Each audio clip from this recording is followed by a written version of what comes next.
started momentarily.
Zoom. The meeting should begin shortly.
Sorry for the delay. I mean, local standard time here, it says 1:03 on the watch, our clock. My watch says almost 1:08, so apologize if anybody was looking at a different clock.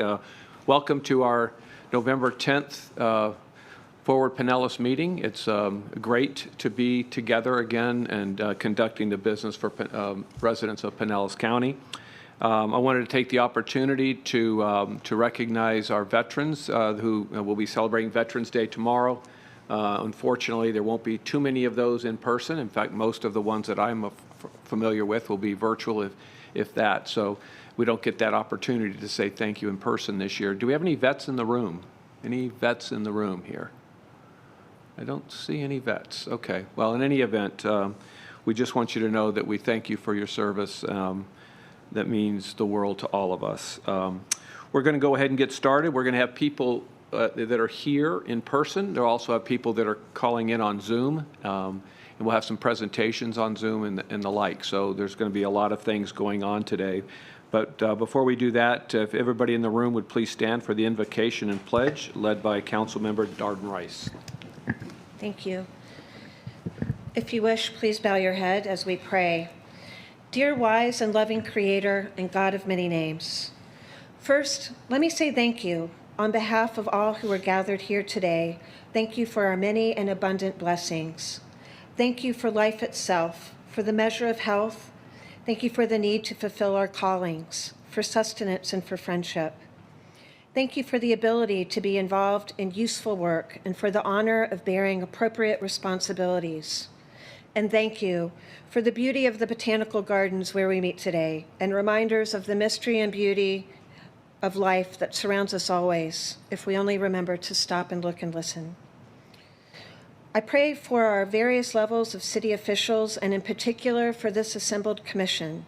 I am asking that you would graciously grant us wisdom to govern amid the conflicting interests and issues of our times, a sense of the welfare and true needs of our people, a keen thirst for justice and rightness, confidence in what is good and fitting, the ability to work together in harmony even when there is honest disagreement, personal peace in our lives and joy in our task.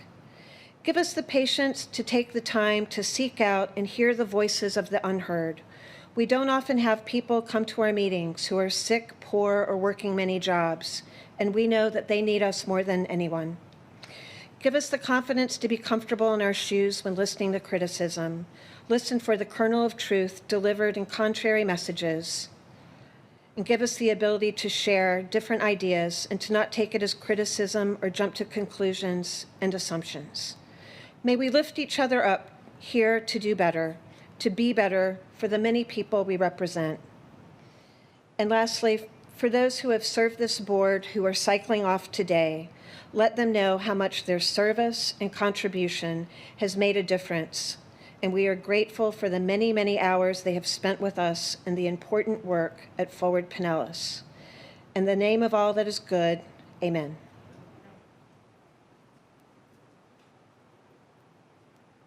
I pledge allegiance to the flag of the United States of America and to the republic for which it stands, one nation, under God, indivisible, with liberty and justice for all.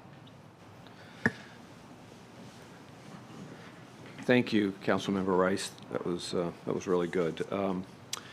Before we get started, I'm going to have a few comments here, but I wanted to go around the room and let the board members introduce themselves. And since we are all spread out here, about 6 feet apart at least, we're really spread out in the room and way down at the other end of the room.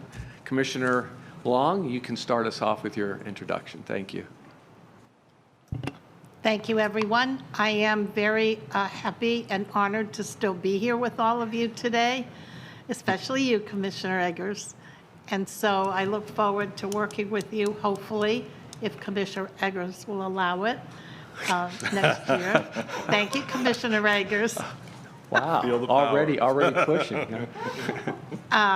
And so I am a county commissioner, and I represent the entire county. Thank Commissioner you. Eggers. Thank you. You're welcome.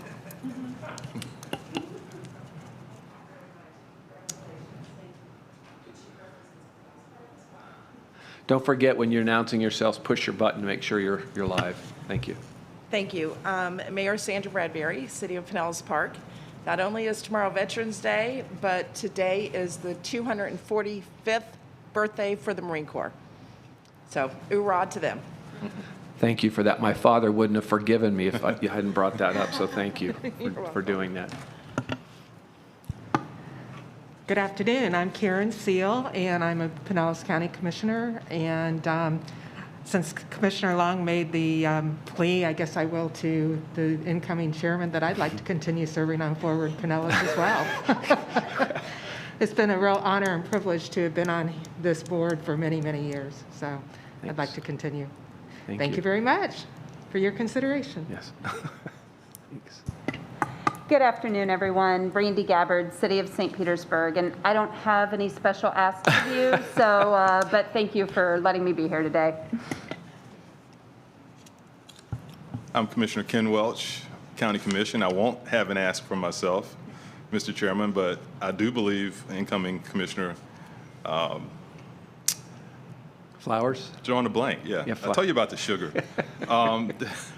We'll have an ask as well, so you'll just have to write all these down. Thank you, Commissioner Sure Welch. thing. Good afternoon. I'm Darden Rice, City Council Member of St. Petersburg. Welcome. My name's Dave Eggers. I'm a commissioner for Pinellas County. I'm Whit, Blanton. I'm the Executive Director of Forward Pinellas.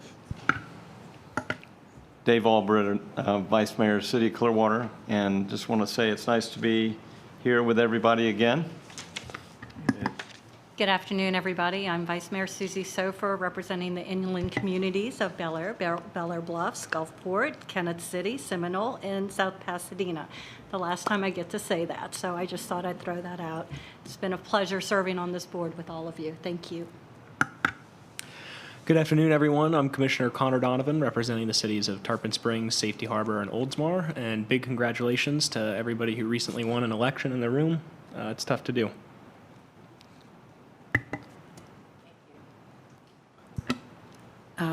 Hello, everybody. My name's Julie Ward-Pajolski, and I'm the mayor of the great city of Dunedin. Glad to be back with you guys. Okay, thank you, everybody. And before we go on with the agenda, I know Tina's got a few procedures that she's going to let us know about. And so, Tina, will you go ahead and state those procedures, please? Good afternoon, everyone. I'm just going to take the next few minutes to outline the process that's been devised for this meeting. There will be a technology moderator and a process coordinator for this meeting who will be tasked with facilitating the in-person and Zoom portions of the meeting. The technology moderator will be Sarah Caper, Principal Planner with Forward Pinellas, and she will be facilitating the Zoom portions of the meeting. The process coordinator will be myself, Tina Jablon, Executive Administrative Secretary for Forward Pinellas, and I will be facilitating the in-person portions of the meeting. Any person may be heard by the Forward Pinellas Board for not more than 3 minutes on any proposition before the board unless such time is modified by the chair. The options and methods for doing so will be explained in a moment. To ensure an accurate recording of the meeting, when addressing the board, the member of the public must first state and spell his or her name and state his or her address and announce what agenda item they will be speaking to. Throughout the meeting, we ask that all presenters and commenters identify themselves by name each time they speak unless they have been introduced or specifically called upon by name. Additionally, please be mindful of not speaking over one another. Prior to a vote on any matter, the chair will seek public comment. First, the chair will inquire of the process coordinator if there are members of the public physically present in the room wishing to address the board. The process coordinator will alert the board to the number of persons who have signed into the meeting and requested to speak on the item. Each person will be given 3 minutes to address the board or the time as modified by the chair for all speakers. Next, the chair will refer to the technology moderator in Zoom, who will ask for a virtual hand raising of all those in Zoom wishing to speak on an item. The number of hands will be noted and reported to the chair. The technology moderator will then unmute each speaker in turn in order that is shown by Zoom, allowing the speaker 3 minutes or time as modified by the chair for all speakers.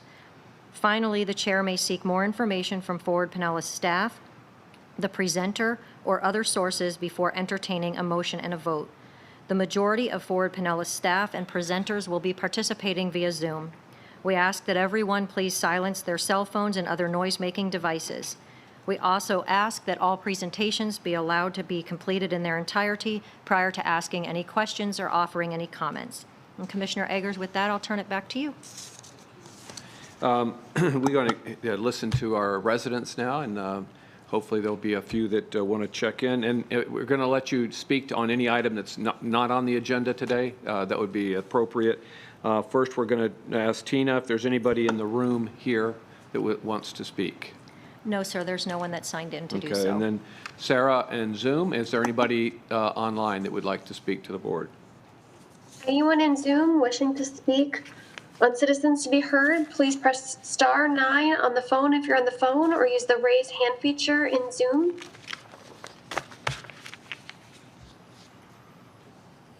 We have no one wishing to speak right now. Okay, thank you. Appreciate that. We've got 5 or so recognitions today, and really more for our outgoing board members. And I've asked staff to come up with some, a little bio on each of you, and they've done a little work. So I'm going to do some of that as well. And we're going to do that individually. I'll call you up one at a time.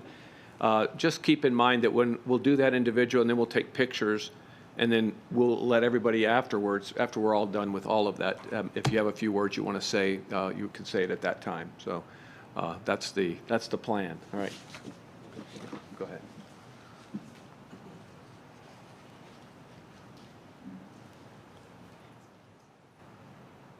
First up, Commissioner Welch.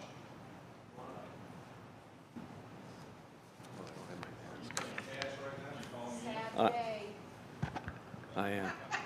Hold on one second. I want your mask.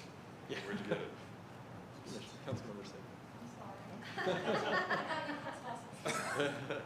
Fair deal. Fair deal.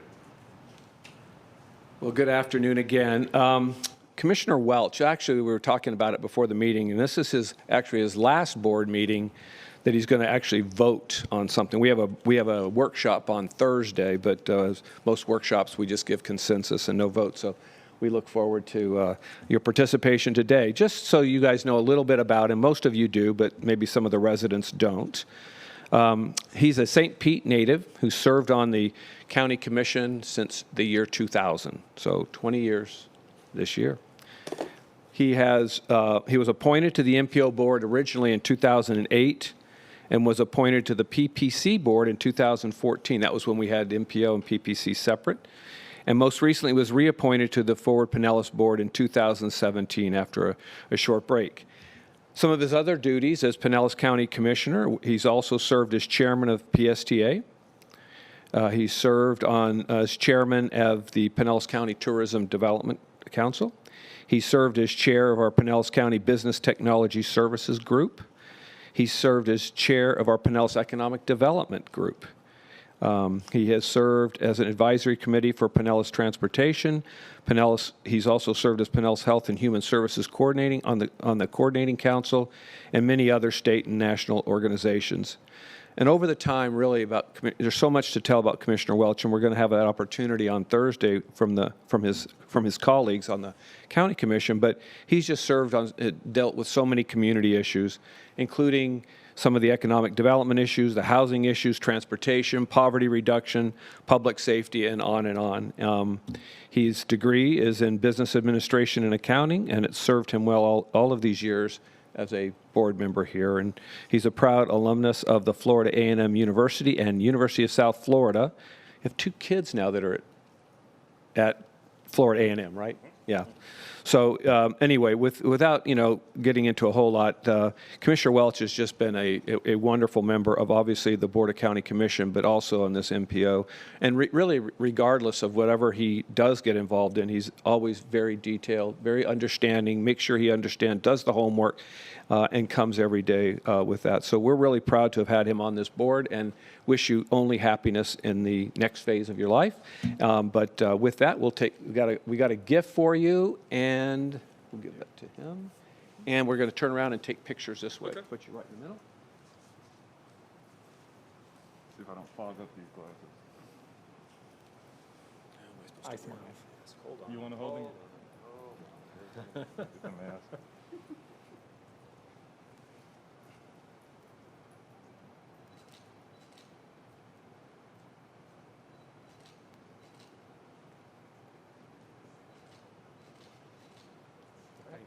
All right, let you say a few words in a minute. Okay. All right. Okay, Mayor Bradbury.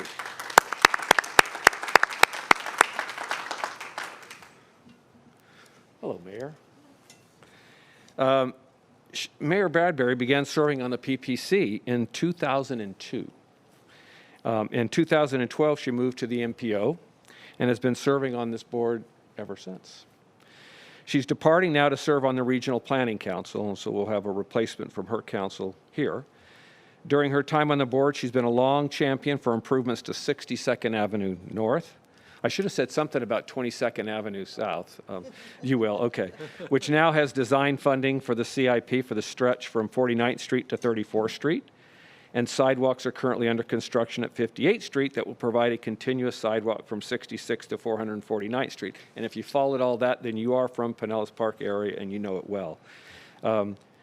She has been a resident of Pinellas Park since 1968. She has served as ambassador for Pinellas Park Gateway Chamber of Commerce and as chair for the Suncoast League of Cities. She's a member of Mayor's Council of Pinellas County, and she was awarded, the Tampa Bay Business Journal recognized her commitment to public service in 2008 Businesswoman of the Year Award. She has served as mentor to students, I think that's really cool, at Skyview Elementary School and has assisted with fundraising activities for Pinellas Park Police Explorers Post number 912.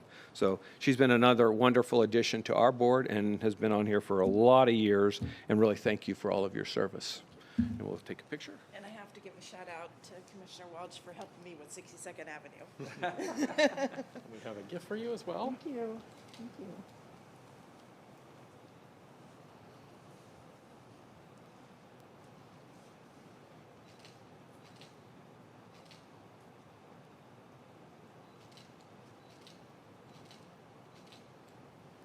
Thank you. Yep. Thank you.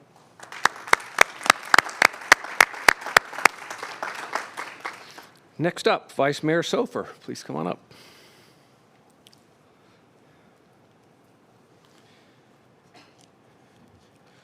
Vice Mayor Sofer is currently serving her 5th term in the city of Bel Air Bluffs. She has represented the inland communities on the Forward Pinellas board since January of 2019, and she often recites all of the committees, all the communities that you represent, so thank you for that.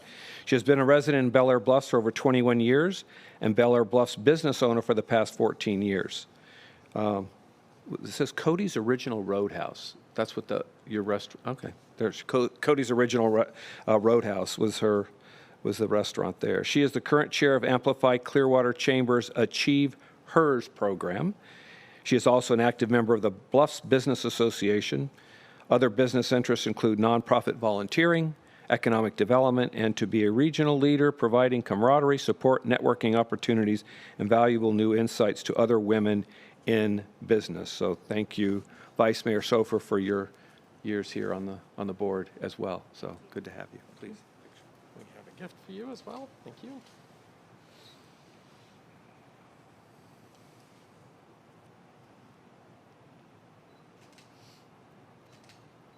Can we do one without the mask, please?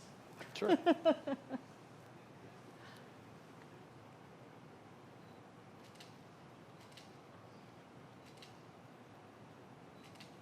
Thank you.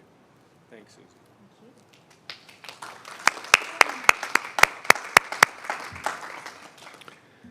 And last but certainly not least, Commissioner Donovan, please come on up.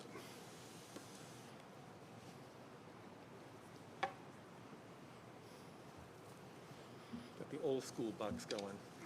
Yeah. You have the raise. You're missing out. Yeah. Where's your lightning? Yeah, really. Commissioner Donovan was elected as commissioner in Tarpon Springs in 2019. I had a chance to get to meet him before he was elected. Was impressed then and have been really impressed with your service, not only on the commission, but here in the short time that you've had. We had a pretty detailed discussion on some property up in North Pinellas County, and you really brought a lot of great questions and challenged the board in their thinking. So thank you. He has been representing Tarpon Springs, Oldsmar, Safety Harbor since May of this year. He is a Tarpon Spring native and proud graduate of Tarpon Springs High School. He's a licensed insurance agent and works for his family business, Donovan Insurance Solutions, in downtown Tarpon Springs. He graduated with his bachelor's degree in public policy and administration from St. Pete College and is currently pursuing his master's degree in public administration from USF. While in college, he served as president of the International City and County Management Association student chapter at St. Pete College for all campuses. In his spare time, Connor is a passionate Tampa Bay Buccaneer, as you can see, and Tampa Bay Lightning fan. And Connor, you really look forward to a lot of great things from you in the years to come. So anybody out there is young who wants to get involved in government and said, well, there's just no way. Connor got involved at the young age of I'll just say, lower 20s. So he's really the youngest commissioner on the Tarpon Springs Council member, probably one of the youngest in the area, but he has really brought impact, not only to that commission, but to us here, and we thank you for your service. Yeah, please. Right. Thank you very much. Sure. Show this off.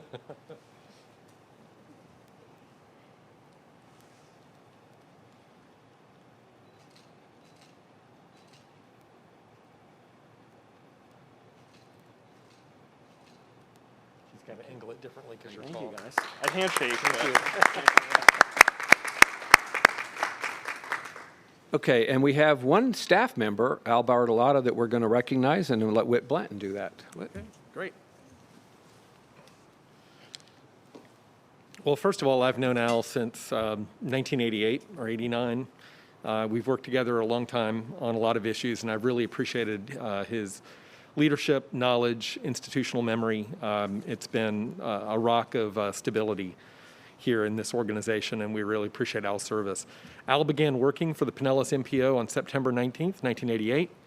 He's a St. Petersburg resident, originally from upstate New York. He's a USF graduate with a degree in journalism, and he's been directly involved in several major planning, design, and development projects in Pinellas County throughout his career. A few of those sections of the Pinellas Trail, Brooker Creek Preserve, the 49th Street Criminal Justice Complex, and the improvements to US 19. He has served the citizens in his community for over 33 years. He serves on the Mayor's Bicycle Pedestrian Advisory Council in the city of St. Petersburg. He's a passionate advocate for bicyclists and will continue that in his retirement. He's also an avid history buff and baseball enthusiast, and that's probably why we get along so well.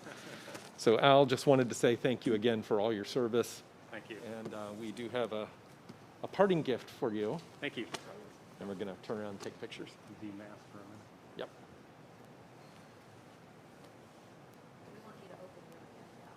Oh, you do.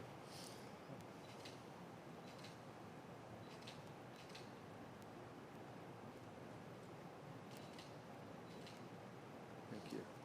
Thank you, Al. Okay, thanks. Okay, thanks. Thanks, Whit, and thank you, Commissioner Eggers. I appreciate that. So, yeah, it's been kind of a blur. It's unbelievable. I started back in 1988, and I can't believe how fast it's gone. But one thing that's been a constant, it's really been a great situation. I've always been kind of civic-minded. I do like to volunteer and do something to help make a difference in my community. And I've had the luxury of working in a job where I come every day, and I'm just surrounded by really talented and committed people with a common goal of making the place they live a little bit better for everybody. And that's just been a constant. Again, I can't say, I guess I have to thank Brian Smith for hiring me back in 1988. I was somewhat an unconventional hire. I didn't come from the usual planning background, so I appreciate that. But tremendous group. The group that we're working with here today at Fort Pinellas is just a really talented, wonderful group of people. And I'm glad for that, because the challenges that they're facing today are really huge. I mean, we're talking about things today that back in 1988 we really weren't thinking about a whole lot. So best of luck to everybody here, and thank you all for your service. I appreciate it. Thank you, everybody.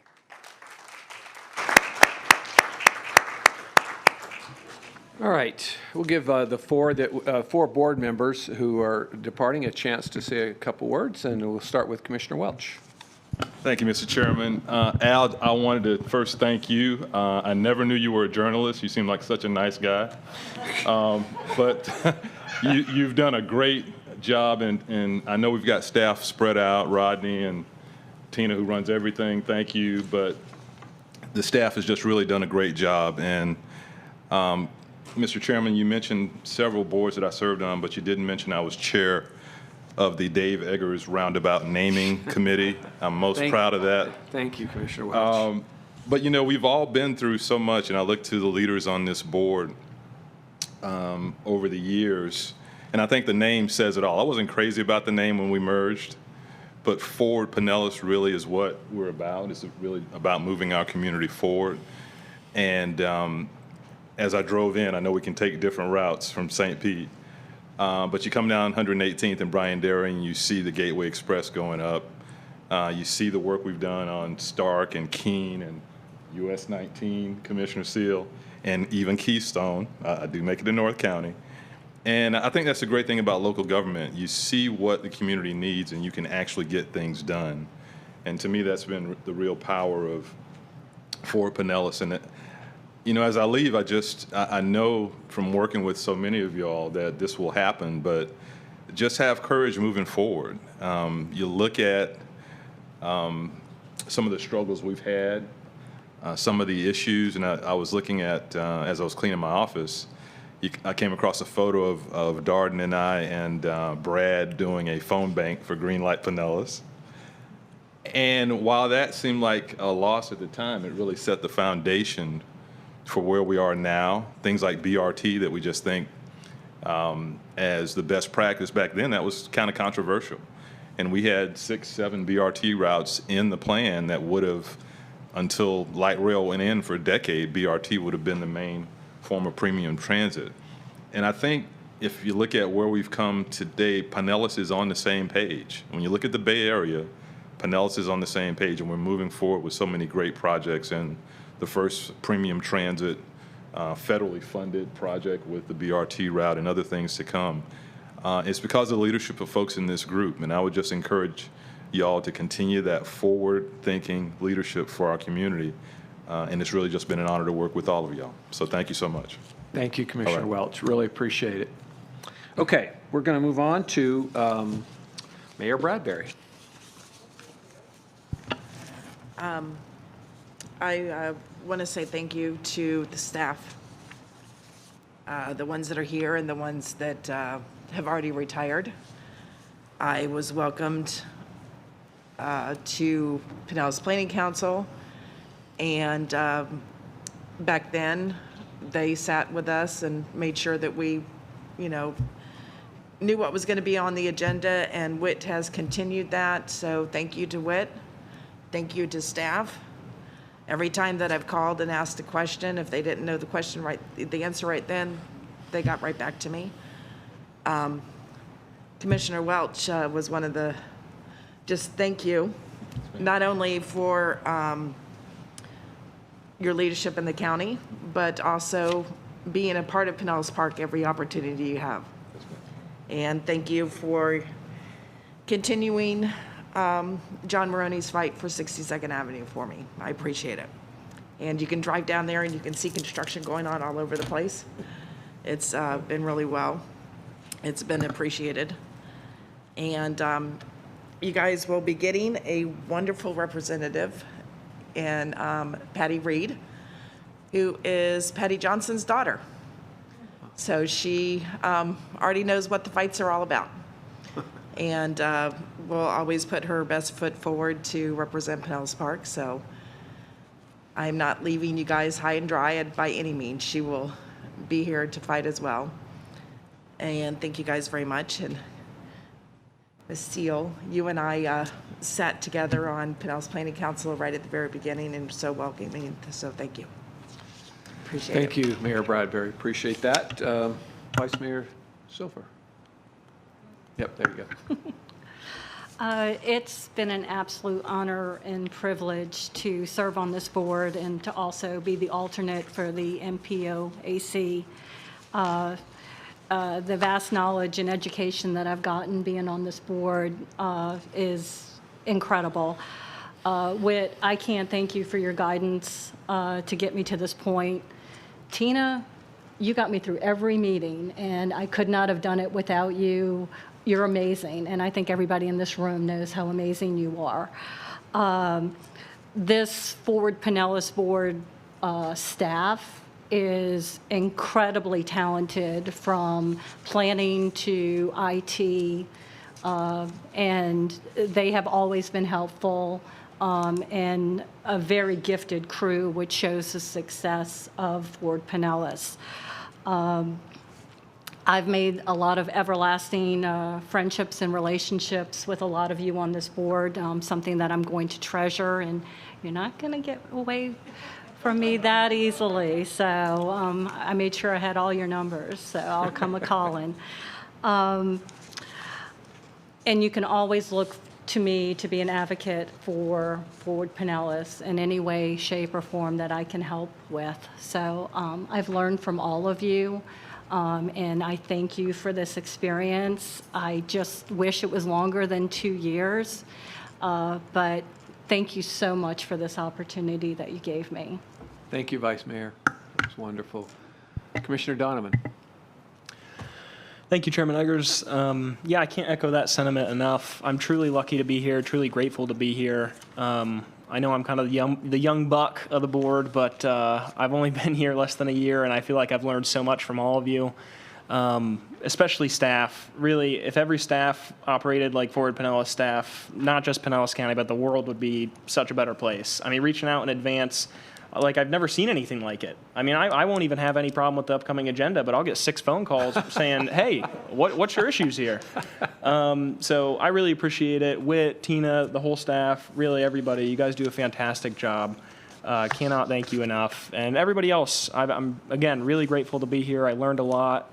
Really glad to have had this experience. Thanks, Commissioner. Appreciate it.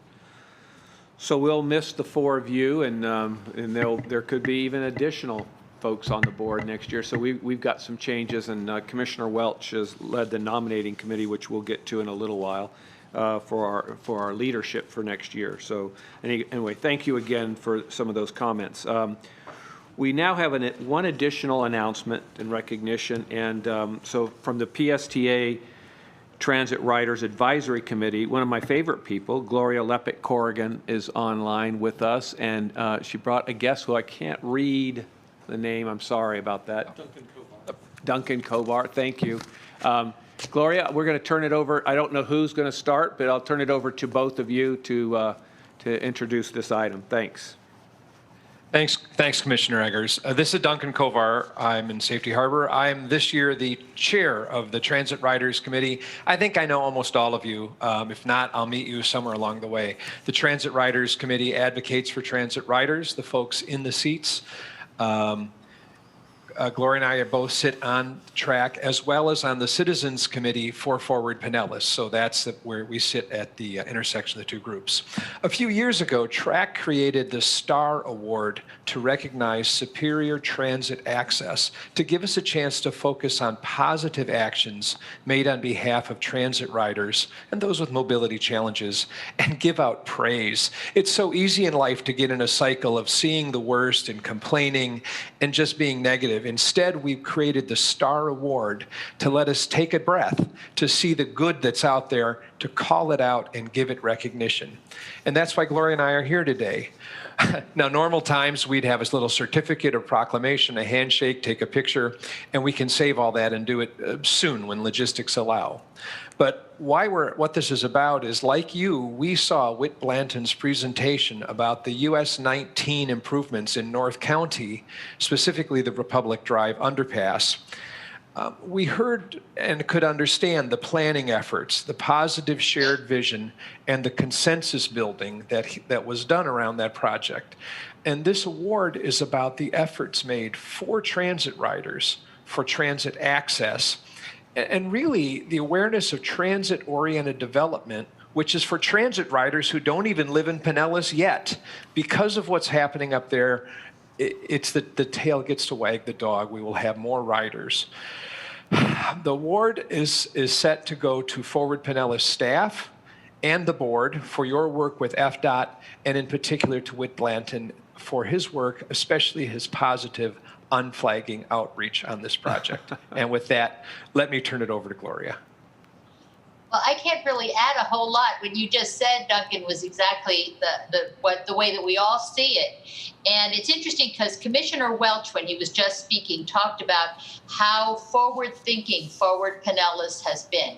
And this is a perfect example of how forward-thinking Forward Pinellas has been, and especially Whit Blanton, in that whole idea of having making sure that there's safe pedestrian access, safe transit rider access every half mile along something like US 19, so that we start to recognize that we're all traveling these roads, not just in cars, but in buses and along sidewalks. And as I commented even before to this board, I actually periodically cross at that intersection there by Republic Drive. And so I was so excited when that happened. And that was, I think really an important issue for us, that we look at this in terms of the track award, saying all the transit riders who are going to be on US 19 are going to have a safe way of crossing there. So, excuse me. So thank you so much to Forward Pinellas, and again, specifically to Whit Blanton for what he's done. Thank you very much. And this is a really nice award. There's really nice words. I really appreciate it. It sounds cliche, but it is due to partnerships. And frankly, the Florida Department of Transportation is a great entity to work with. And they incorporated this into their design. And this board understood the issues and paid attention to the concerns that were expressed by the businesses. And PSTA, you all at the Riders Committee are on the ground level. And you really do have a good sense of paying attention to the needs of the community, the whole community, and we really appreciate that. So thank you very much, kind words, and it is due to those great partnerships. Yeah, thanks. Yeah, Thank you. Yeah. Yeah, I wanted to take the opportunity to thank you both as well, because this is Commissioner Welch mentioned it, a couple of other folks have mentioned about that you need to be forward thinking in all the planning that we do. And I was really impressed with staff when they came up with this. There was also some concern from the community, which we considered. We listened to it, and at the end of the day, it was more about what's going to be going on the next 5, 10, 15, 20 years, and that thought process that came to be. So, Whit, thank you. You and your staff always do a great job. I'm continue to be very impressed with all the work that comes out of the Forward Pinellas staff. And again, thank you both for being here this afternoon and recognizing Forward Pinellas for the award. Thank you so much. Thank you. Okay, that was great. All right, we move on into our consent agenda. We have a few items: approval of the minutes of October 14th, acceptance of our quarter 4 and year-end financial report, countywide map annual update. This is an official acceptance.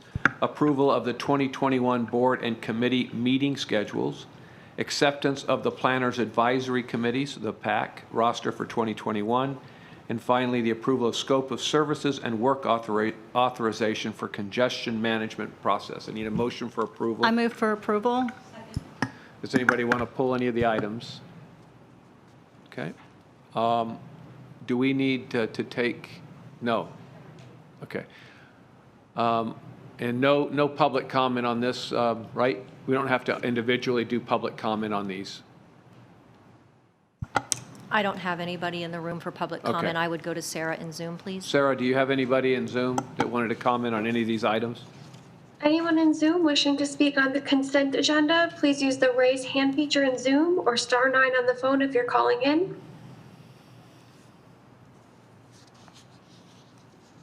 There is no one wishing to speak on this item. Okay, thank you, Sarah. Then we'll take we had a motion, a second. All in favor say aye. Aye. Aye. Any opposed?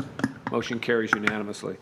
Okay, we're going to move on to our public hearing items. We have two for the metropolitan planning side of this.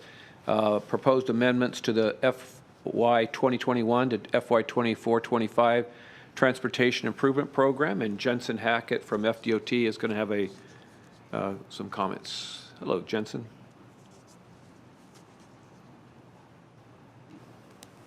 right, good afternoon, Chair. I would be remiss if I didn't say a little thank you to Al Barlotta. I know he's kind of leaving the room now. I actually met him back when I was in the Urban Regional Planning Program with USF. So thank you for all your work and happy retirement, Al. Of course. All right, back to the main goodies for today. I'll be going over project number 445507-1, which will be amended into your tip this afternoon. This project includes the installation of wrong-way driver vehicle detection system equipment at various exit ramps along I-175, I-275, and I-375 in southern Pinellas County. The specific on-ramp locations are shown in the graphic on the screens. They include I-175 at Dr. MLK Jr. Boulevard South and 6th Street South. On I-375, they include 8th Street North. And on I-275, they include exit 23B, which is 5th Avenue North, exit 21, 28th Street South, exit 18, 26th Avenue South, exit 17, 2 locations on off-ramps at the Pinellas Bayway, and then the 54th Avenue South ramp, and then also exit 16 at Sunshine Skyway Lane South. This amendment doesn't affect any other projects that are within the current Forward Pinellas TIP, and for this amendment, I will need a motion for approval and a subsequent roll call vote. And as always, I can answer any questions that you may have at this time. Okay, thank you. Appreciate that. Anybody have any questions for Jensen?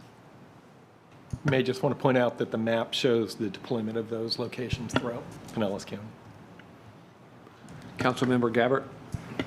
I don't have any questions. The only thing I wanted to say was that when I first moved here in 2003, I worked with a gentleman who actually died on I-375 because he entered the wrong way.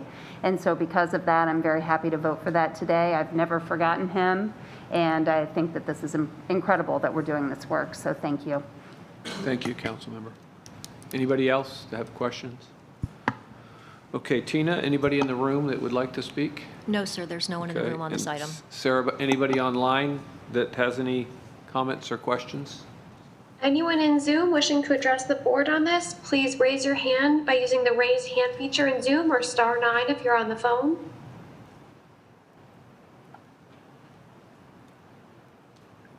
There is no one wishing to speak on this item. Okay, thank you, Sarah. We'll need a motion then for approval. Mr. Chair, I move approval. Second. Commissioner Welch snuck that in there since this is his last day to vote here. Calling balls and strikes, sir. Yeah. All right, and we need a roll call, please. Mayor Bujalski? Aye. Commissioner Donovan? Aye. Vice Mayor Sofer? Aye. Vice Mayor Albritton? Aye. Mayor Kennedy? Yes. Councilmember Rice? Yes. Commissioner Welch? Aye. Councilmember Gabbard? Yes. Commissioner Seal? Yes. Mayor Bradbury? Aye. Commissioner Long? Aye. And Commissioner Eggers? Aye, and that motion carries unanimously. Actually, it was about 7-4 or 8-4 on the ayes and yeses, but carried unanimously. Thank you, Jensen. Thank you, Board. Appreciate it. All right. Move on to item 6B, which is the fall update of the 2021, 2024, 25 Transportation Improvement Plan. And Jared Austin from Forward Pinellas and Nancy McKibben from Pinellas County Public Works will be here for a presentation. Yes, just requesting control. All right, good afternoon, everyone. Jared Austin with Forward Pinellas, and today I'm going to be going over the Forward Pinellas inclusion of the FY 2020 through FY 2026 Capital Improvement Program, or CIP, in the FY 2020-21 through 24-25 Transportation Improvement Program.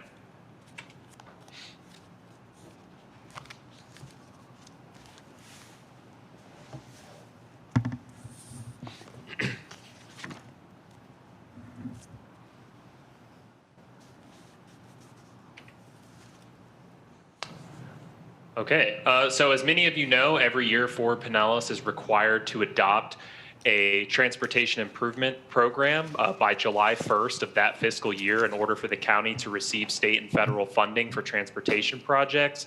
However, this process actually already occurred back in June, and the Transportation Improvement Program for the FY 2021 through 24-25 year went into effect as of October 1st of 2020. So that process has already occurred. What we're actually looking to do today is the fall update to the TIP. And now this update is not required for federal or state funding. However, we do this every year in order to have a variety of transportation initiatives from our various local partners reflected within the currently adopted Transportation Improvement Program. And these include our various work programs for our various local governments, PSTA, our various local airports, the Port of St. Pete, and the largest one of them all, the Pinellas County Capital Improvement Program, or CIP. In addition to the inclusion of these work programs, we also include a number of supplemental materials, which you can find in your packet today. These include maps of the various projects and where they are located throughout Pinellas County. These projects have associated project IDs, which if you look at the summary tables that are also included on the right-hand side of the screen, you can see the corresponding project numbers and some information about the location, project, and project status. So in terms of next steps, obviously we're meeting here today, November 10th, 2020, and if approved, the county CIP and local work programs will be incorporated into the currently adopted Transportation Improvement Program. Now, before I hand it over to the county to go over specific projects and project updates in the CIP, I would be remiss not to mention the Interactive Transportation Improvement Program. This can be found on our website by going under Building Your Future, Transportation Improvement Program, and Interactive TIP, or Interactive Transportation Improvement Program. And the Interactive TIP includes an interactive map that has all the projects included in the TIP document, broken down by project type, ATMS, ITS, roadways, bicycle and pedestrian, county projects, state projects, and all projects. So this is a great tool to see what projects are currently in the TIP and where they're located in relation to you. And that has been updated and is on our website with the projects in the CIP that Nancy's going to be going over today. And with that, I'll go ahead and hand it over to Pinellas County, who will be going over latest updates to the CIP. Thanks, Jarrett. We keep you around in case we have some questions in a little bit. Of course. Nancy, you there?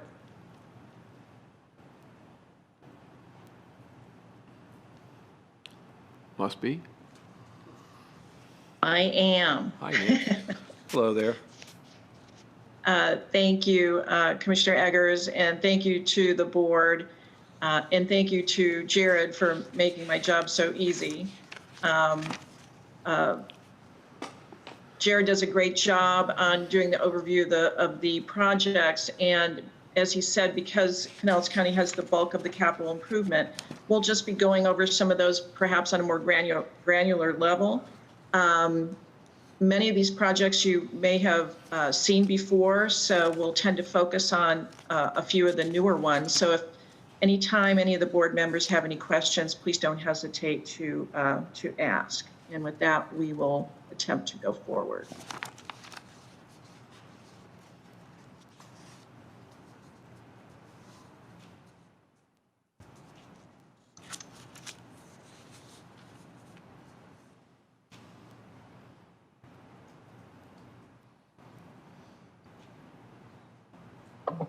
Bear with us here.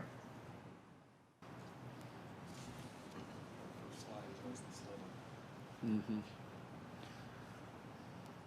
There we go. All right. We thought we'd start with a logical progression of projects according to their type: roadway, intersections, ATMS, and sidewalks. So we'll start with roadway projects. in more or less a geographical order. If you look at the map on the right, projects with red stars are ones that you've seen before in the CIP, and the yellow stars indicate projects that are new to fiscal year 21. So at the top of the order, we have the East Lake Road preliminary engineering study from Tampa Road to Trinity Boulevard. And this is a very important preliminary engineering study to really identify operational, multimodal, and safety improvements that will increase the level of service, primarily, we hope, during the peak hours of demand on this corridor. We started off with some initial public involvement through a community group, but we will have a very robust community involvement effort, along with interfacing with our neighboring municipalities and Pasco County and Hillsborough County. Briefly, the next projects, as you can see and also described in your packet, are ones that have previously been in the capital improvement program. If we go down to the next yellow star, Sunset Point Road, you might question, well, that's been in the CIP before too. What we've done here is clarify the limits. Frankly, Sunset Point Road's been in the CIP for decades, and we have made progress out there, actually. We have a sidewalk project under construction now from alternate 19 to the Pinellas Trail. We have existing sidewalk from the trail to Douglas.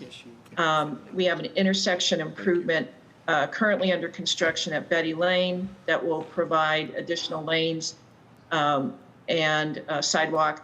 And we have a roadway project from Betty Lane to Kings Highway that's correcting some cross slope deficiencies and also a sidewalk.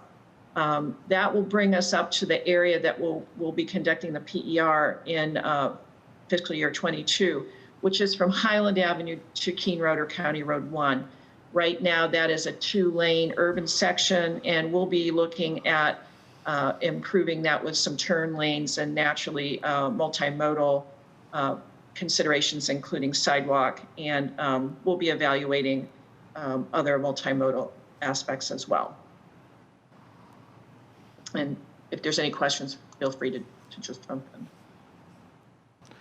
I don't see any. Keep going. Okay. Oh, all of us, as soon as I said that, I see a hand. Commissioner Seal.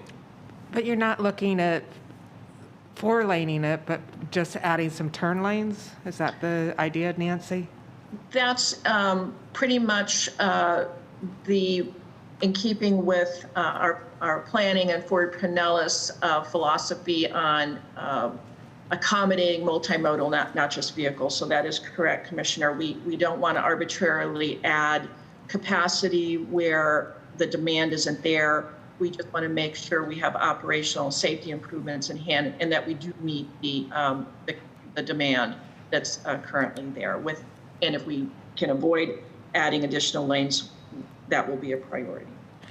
Okay, and I know that there were former plans for Sunset Point Road. I'm not sure if we had a full set of plans. I'm trying to remember back in history whether we canceled it partway through, but just kind of curious about that. Well, we did a pretty involved preliminary engineering study in the late 90s, I believe. Right. The corridor has been studied, really aggressively, and in fact, we have examined some of those recommendations. We do plan on considering those previous studies. The section that went from County Road 1 up to US Highway 19 naturally was improved with that multi-lane section, but our studies indicate that traffic demand drops off west of County Road 1, so it really does warrant some more inspection. And as I said, we do not want to just arbitrarily add lanes where the demand doesn't warrant it. Okay, thank you. And Nancy, that's PERs for fiscal year '22. When would construction be there going on there at the earliest? Well, as you know, we are only looking at a 6-year capital improvement plan right now. We do not have construction programmed at this time. So we really want to be able to scope the design and construction correctly with our preliminary engineering study so that we get the right funding in the right years. So as we move our capital improvement plan forward in future years, we'll be able to slot those capital funds in the right places. Yeah, I think taking our time on that's a good thing from a number of standpoints, from Highland all the way down to Alt 19. It's been in a steady state of construction for like 2 years. And it's so it'll be nice to give them a break while we figure out exactly what it is we want to do. So, but it's a ways out still. Yeah, actually, we've got placeholders in fiscal year 25, 26, but again, those are programmed funding. It's certainly not approved budget. Okay. Thank you. Okay, you're welcome. Oops, jumping ahead. I apologize.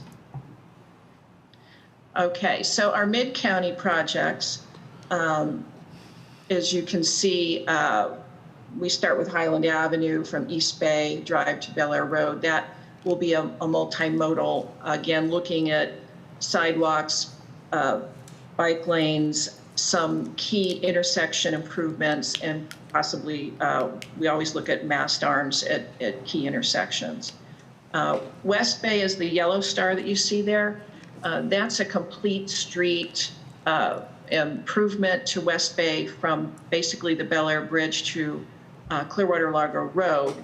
We'll be working with, in a JPA with the City of Largo, so in concert they can make some upgrades to their sanitary sewer system. In the meantime, we'll be adding pedestrian features like mid-block crossings. We are not adding lanes. Basically, this is more of a multimodal complete streets approach, but there will be considerable construction because of the City of Largo JPA. As you know, 126th Avenue is currently in a PD&E study. 122nd Avenue will be in a PER this fiscal year from 137th Street to 113th. Again, we are focusing on pedestrian and multimodal improvements as opposed to capacity.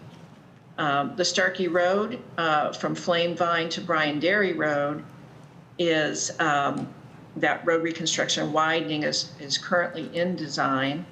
The Starkey Road from Bryan Dairy to Ulmerton, we're in an acquisition phase. Now that will be adding lanes to that section, but we're acquiring some pond sites at this time. And later on, we'll talk about the Starkey Road sidewalk improvement from Ulmerton Road to East Bay. 62nd Avenue North, which is a popular subject from Commissioner Eggers' introduction earlier. The 49th Street to 34th Street North section is also has progressed from our corridor study phase and our public involvement phase into a PER phase in fiscal year 21. So we'll definitely be improving that 2-lane rural section, and we'll be focusing on adding perhaps a 3-lane section with a center turn lane and pedestrian improvements where they're warranted.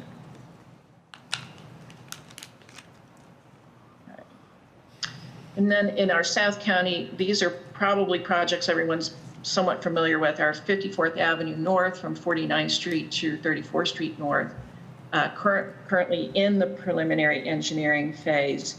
We're looking again for operational improvements. It's a very kind of constrained right-of-way we're looking to limit acquisition and yet achieve the kind of pedestrian multimodal improvements that would benefit that corridor. 46th Avenue North from 49th to 38th Street North. Currently in design, we're looking at sidewalks, paved shoulders for the most part, and trying to eliminate or improve the open drainage system that currently exists in that part of Lowman. And then Commissioner Eggers, you pretty much covered this one, 22nd Avenue South from 58th Street to 34th Street. Question on that. That sidewalk and drainage improvement program, as Commissioner Eggers says, does have construction money. I would say it's in the FY23 budget, so not quite in the 2-year approved budget, but just outside of it. It's currently in design. We are acquiring easements required for the sidewalk, and we have future improvements for the intersection that goes to the Thurgood Marshall Middle School. So any questions on the roadway? Commissioner Welch has a question. Well, that's good news. I was curious about the delay to 23, but I want to make sure, Nancy, that I'm believing the text and not the star, because the star is on 22nd Avenue North. Okay, so sorry about that. Give me some comfort. Give me some comfort there, Nancy. Oh my goodness, that would be an oops. Okay. Our apologies. All right, just making sure. Thank you for bringing that to our attention. Thank you, Mr. Chairman. Yeah. Mr. Chair? Yeah, Vice Mayor? Just a question on number 9, the West Bay Drive project. It was only mentioned the city of Largo was involved in that, and 2 blocks east of Indian Rocks Road and west of Indian Rocks Road to the bridge is the city of Beller Bluff. So I was kind of hoping we would be involved in the process as well. So I was just asking for that consideration for this design project, please. Yes, absolutely. The involvement in the coordination will certainly reach out to City of Bel Air Bluffs. We didn't mean to exclude you. We're at this point in time, we're aware of this capital project that Largo has for their sewer upgrade. So thank you for bringing that to our attention. And it certainly would be in our purview to include Bel Air Bluffs. Thank you for the consideration, Mr. Chair. Thank you, Vice Mayor. Anybody else? Okay, I don't see anything else right now. Go ahead, Nance. Okay. All right, intersection improvements. I think you pretty much have all seen these. Our Belcher Road, State Route 60s, and wrapping up the PD&E phase. We would have been done with it, but the next phase is our public involvement, or actually public hearing. So we're waiting on getting that COVID compliant. Lakeview Road, Keene Road drainage, we're adding some turn lanes. That should be in construction in FY22, as will the Whitney-Wolford FY22 construction. We're working on some permits, wrapping those up. 102nd and Antilles is under construction now. 131st at 82nd, 86th is finally under construction. I believe they're going to be starting the water main relocation on 131st, which is quite a big endeavor. It's a very large main, and there'll be some very complex MOT. We want to have all the students remain safe. So the contractor is providing some very detailed maintenance of pedestrian traffic for that. 62nd Avenue North at 58th Street North, under construction. The 62nd Avenue North intersection at 25th is currently in design, and we'll be modifying some left turn queue lanes on 49th Street North at 70th Avenue, and that is slated for design in fiscal year 23. Any questions? Any questions on the intersections? Okay, don't see any. Go ahead. Okay, we'll carry on. Our ATMS, ITS, our Keystone Road under construction. Number 2 is a yellow star, so Alderman Road from US alternate 19 to US 19 is in design in fiscal year 23. The State Route 60 from, State Route 580 from Curlew Road to Tampa Road is under construction. The next yellow star is Drew Street, alternate 19 to McMullen Booth Road is designed in fiscal year 21. And we are requesting grant funding from DOT on that. So we'll hopefully have some updates on that. And then the 49th Street from 46th Avenue to Gulf to Bay is scheduled for construction in fiscal year 20. I think we got one more. Alternate US 19 under construction. Number 7 is 113th Street, which is a new Tom Stewart Causeway to Ulmerton Road, design in fiscal year 23. And that will also, we'll be looking for submitting a grant funding request to DOT for that. Gulf Boulevard is currently under construction.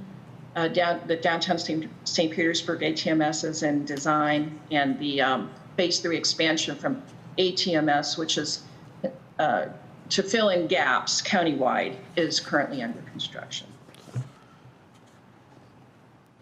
Okay. And we can go. Hold on, one question, Vice Mayor Albritton. Yeah, I have a question regarding Drew Street. Okay. So we got an ATMS, and we also have a Complete Streets plan for Drew Street. Complete Streets has kind of been put on indefinite hold because of, no? It's been put on hold, not indefinite. We're just waiting for DOT to lift the stop work order. We expect that to resume hopefully by the end of the year. I don't know if we know for sure, but it's not indefinite. It's as soon as they lift that statewide, that project will be back on track. Well, is the ATMS for, I mean, should we be spending money on that particular project of Complete Streets? For Complete Streets is actually a reduction of capacity.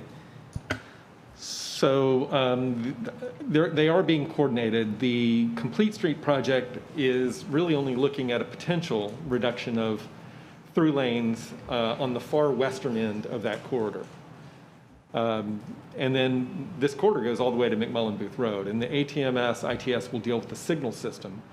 So the idea is that they work in complementary fashion, so you're still moving traffic. Okay, all right, just wanted to make sure there wasn't a conflict on. Yeah.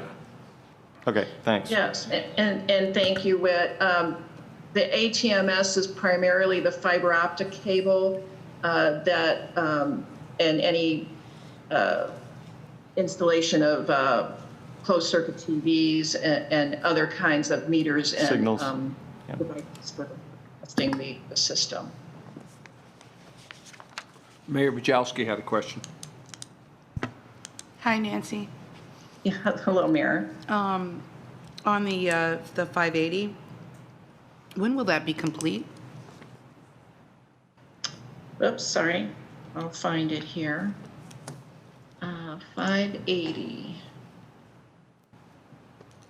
That's a good question. Can I get back to you with that information? I don't have it readily at hand. Yeah, and just to clarify, is it 580, Curlew, and Tampa Road all being done? Yeah. Okay. Yes, ma'am. And yes, that's typically let out in, you know, as a combined, like go with type of contract.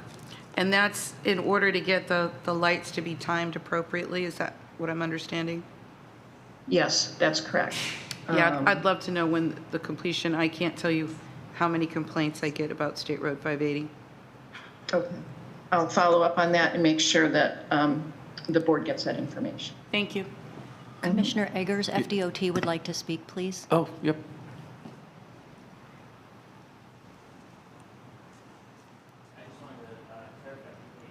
Jensen, you have to turn the mic on. That was on. You Is it good? get closer to it, yeah. Now we're good? Yeah. Okay, perfect.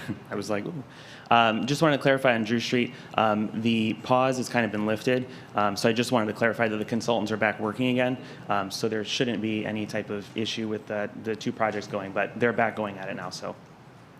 Yep. Thank you. Okay, any other questions on ATMS, ITS? Okay, let's go to Bridge. Okay, we're into our bridge replacements, and we'll go over these quickly. So Beckett is in current design and construction schedule for fiscal year 22. The west winds, crosswinds bridges are under construction. Dunedin Causeway, we did get our location design and concept acceptance. So we are programmed for design in fiscal year 23 and construction 25. Of course, those are not approved budgets. We are going to be pursuing grant funding now that we have our LDCA.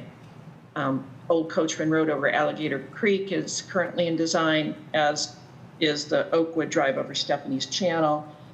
And the San Martin Drive Boulevard over Riviera Bay is current PD&E, which should be finished soon, as soon as we can do our public hearing.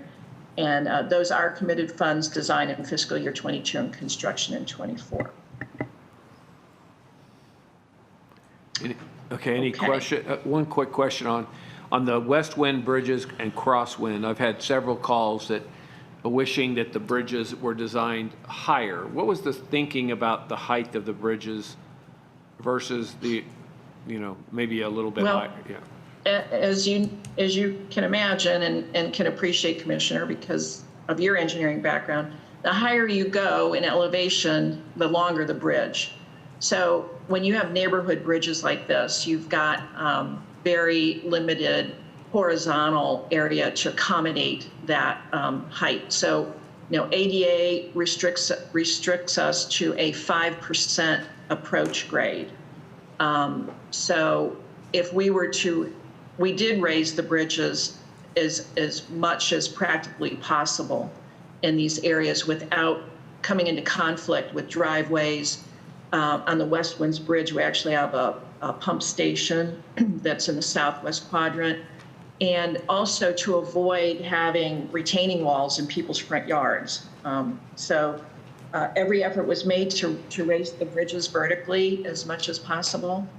Unfortunately, some of the residents, would have liked to, have had more accommodation, but it did have physical constraints. Thank you, Ness. Any other questions on the bridges? Okay. I have a question on the bridges. Yeah. Go ahead. Sorry to interrupt. Okay. As far as the Beckett Bridge goes, that's a really unique situation because it's on the same block as, one of our worst flooding areas. And the county's been great to work with because they were saying once we redesign the bridge, we'll also help try to mitigate flooding in that area. But kind of the snag on it was that we may have to ask a couple of the mobile homes within the mobile home park to leave or to move. Do you have any knowledge to that or what the status of that is? Well, I do know that we, in order to accommodate a sidewalk on the south side of that road, we would have required some additional right-of-way, either by easement or other conveyance. It would not be our intention to displace, any mobile home residents there. And I know staff is working on alternatives for that. So I, again, can inquire and follow up with the board on what the status of that is. But certainly we understand the how not only, it would be contrary to the progress of this project to displace homeowners. So thank you. I we are appreciate it. Looking at other options. All right, and then quickly we'll go through sidewalk shared use paths. Hopefully know that the Pinellas Duke Energy Trail North Loop Gap is currently under construction. There is a segment of it that is currently being looked at as between two possible options, and that would be on Countryside Boulevard, the section first had a alignment that went across Meadowwood Drive to the Duke Energy Corridor, and then we looked at extending the alignment down Countryside Boulevard to Northside Drive. So we're just wrapping up that evaluation. We have a neighborhood meeting, public meeting scheduled for December 10th, I believe. And we will be presenting all of the information from that evaluation at that time. But the contractor was given his notice to proceed on all areas except the area between those two alignments, so that we could have further public involvement, further analysis and public involvement. The Duke Energy Trail Extension Phase 2 from Northeast Coachman to Sunset Point is currently under construction. We have a new sidewalk project. Number 3 is Virginia Avenue from County Road 1 to North Hercules Avenue. We did a sidewalk project that was a LAP funded from DOT on North Hercules Road in Greenbrier that went from Sunset Point to Belcher Road, and we also did an intersection improvement at Virginia and North Hercules Greenbrier. So providing this sidewalk connection from County Road 1 all the way to North Hercules will really enhance the connectivity in that area, which is densely populated. We have a school and some other public amenities that we're giving pedestrian access to. The Hercules Avenue, Greenbrier Boulevard Phase 2 is the southern extension of the sidewalk on Hercules Avenue, which goes from Sunset Point to Sherwood Street, and that is currently under construction. This Pinellas Trail South Gap is in a PER stage. This particular section is from Haynes Bayshore to 126th Avenue North. We've got several phases of the South Gap that are in different levels of progress. We are working in conjunction with DOT on a grant schedule for that South Gap as well. And then the Starkey Road from Almerton Road to East Bay Drive. This is a sidewalk-only project. It is also a LAP grant from DOT, currently in design. That project, the alignment of this sidewalk to the greatest degree possible will be designed and constructed so that when that section of Starkey from Almerton to East Bay gets evaluated for roadway improvements, that we can maintain as much of that sidewalk as possible. But it is definitely a need in the community, and we're very pleased to be able to offer that pedestrian accommodation before the extended process for doing the roadway improvements. And any other questions? Otherwise, I'll move on. Since we got the Star Award earlier today, I just wanted to say that I think another star, number 4, really is north of Drew Street. It's actually between 2 and 3, so just FYI. Okay, thank you. We'll make those corrections. All right, then going to Mid-County Indian Rocks Road, we've already accomplished some progress on Indian Rocks Road. We have sidewalk from Walsingham all the way up to Church Creek, which is the creek crossing at Anona Methodist and the Serenity Gardens. From Church Creek to 8th Avenue Southwest is actually close to the final design phase. So we're looking for that to be under construction in, I believe, fiscal year 23. And I will check that and make sure.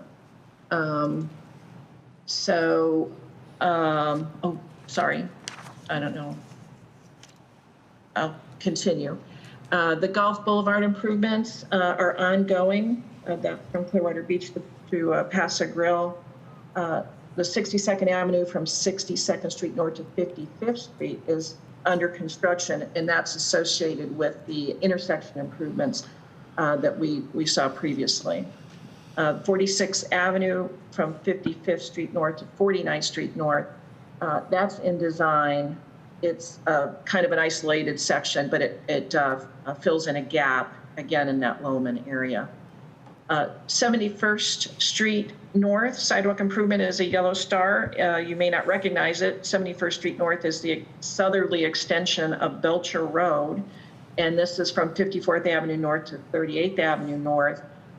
We had this project in our capital improvement as a roadway capacity improvement with sidewalk, and it had gotten more or less postponed due to the economic recession. And in the meantime, our traffic analysis figures tell us that the capacity improvement is no longer required on 71st Street North. So we are just, at this point in time, going to be doing the sidewalks only. And 42nd Avenue from 46th Street North to 35th Street North is currently in design. Any questions on the sidewalks? David? Yes. I just wanted to mention two things. First, thank you about the Golf Boulevard improvements that were continued to have done on all the golf beaches. And then the other one that I just wanted to bring up was the 71st Street North sidewalk improvement at 54th. I have a client who comes in my business, and about every 4 months he asks me, when is that project going to be done? So as soon as it got on the priority list, he came in, and Whit called me, and I said, you know, your client that comes in, would you please tell him that he's there now on Mr. Miller, that you are now on design for 22. So I appreciate that. Thank you very much to FDOT and the county. Thank you, Mayor. Anybody else with questions? Okay, well, thank you for that. I think it's really an informative report. We got to get through all that so folks all over the county can ask their questions, but really thank you for that, Nancy. And now I guess we'll go ahead and see it. No other questions here. We'll see if I did have one other one, Mr. Chairman. Go ahead. I didn't know she had wrapped up the last one, but back to the bridges. Oh, no, we've passed that. You can't go back. Go ahead. And I know it's not a 2-minute question, but I know we had, really through the leadership of Commissioner Long and others, the RPC came up with this range of sea level rise increase, 2 feet to 9 feet, depending on which model, one of 4 models you used. What are we using for our bridge projections? San Martin, for example. Commissioner Welch, all of these projects have gone under a sea level rise analysis, and especially the San Martin and the Dunedin Causeway Bridge. Okay. We've used an iterative process where we've looked at levels of functionality based on projected sea level rise according to the NOAA standards that are out now, and of course those change. Our addressing Dunedin Causeway right now is we have functionality on the causeway and the residential areas up to 20, I think it was 2080. And it coincided with the anticipated lifespan of the bridge. So we're building a bridge with a 50-year projected lifespan. So it worked out that there was justification for the bridge improvements because we still had functionality and land use according to those sea level rise projections. And it's a fascinating study, and I'll be happy to share it with you and the board, naturally not at this point in time. San Martin is a little bit different because it's surrounded by neighborhoods, and those obviously neighborhoods were constructed long before consideration to sea level rise was ever a factor. the bridge obviously will be built so that it will be functional. However, there are varying degrees of functionality in the neighboring neighborhoods, depending on when they were built and what their road elevations are. So the iterative process, again, with that was extremely informative. There's a certain cutoff point to certain neighborhoods, being functional in a projection.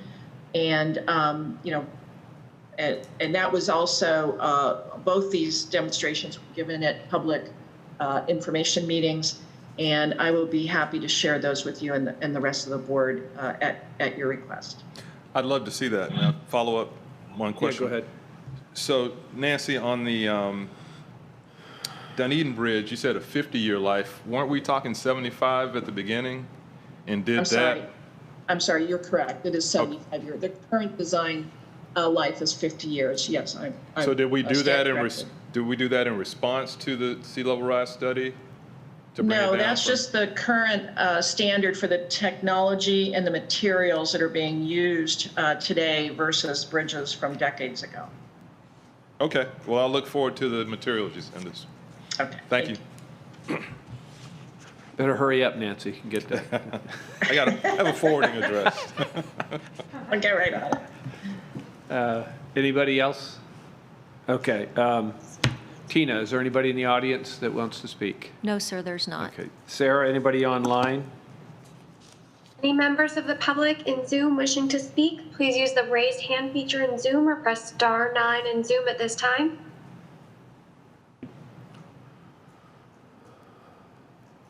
There's no one wishing to speak right now. Okay, thank you, Sarah. Then I'll need a motion and a second for this item. Second. Did you get that, Tina? Okay.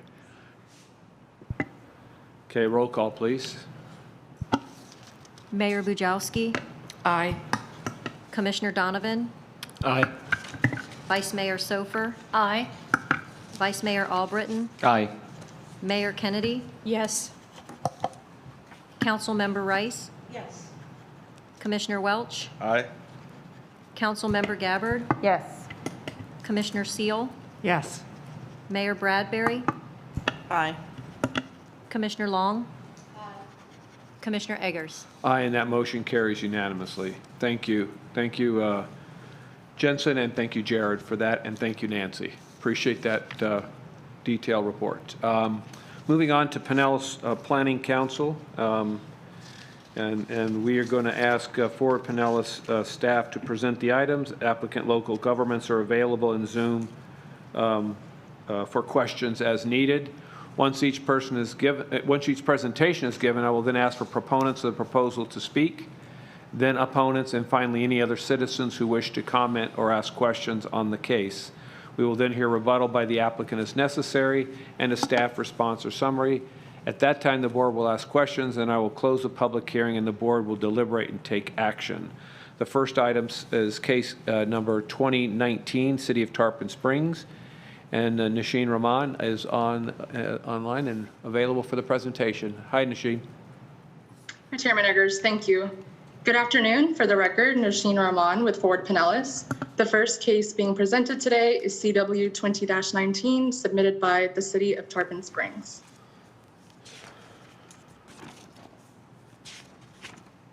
The city seeks to amend a property from the residential low-medium designation to the preservation designation, and the purpose of the proposed amendment is to recognize and preserve jurisdictional wetlands on the subject property.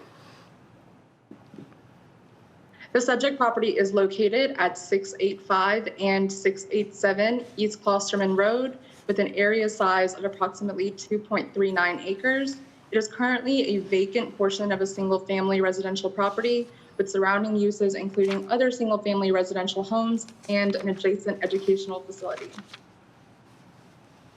The image in front of you shows the front of the subject property, and just to clarify, the subject property is actually part of the tree line in the background of the image. It was just difficult to safely get a picture that close to the road.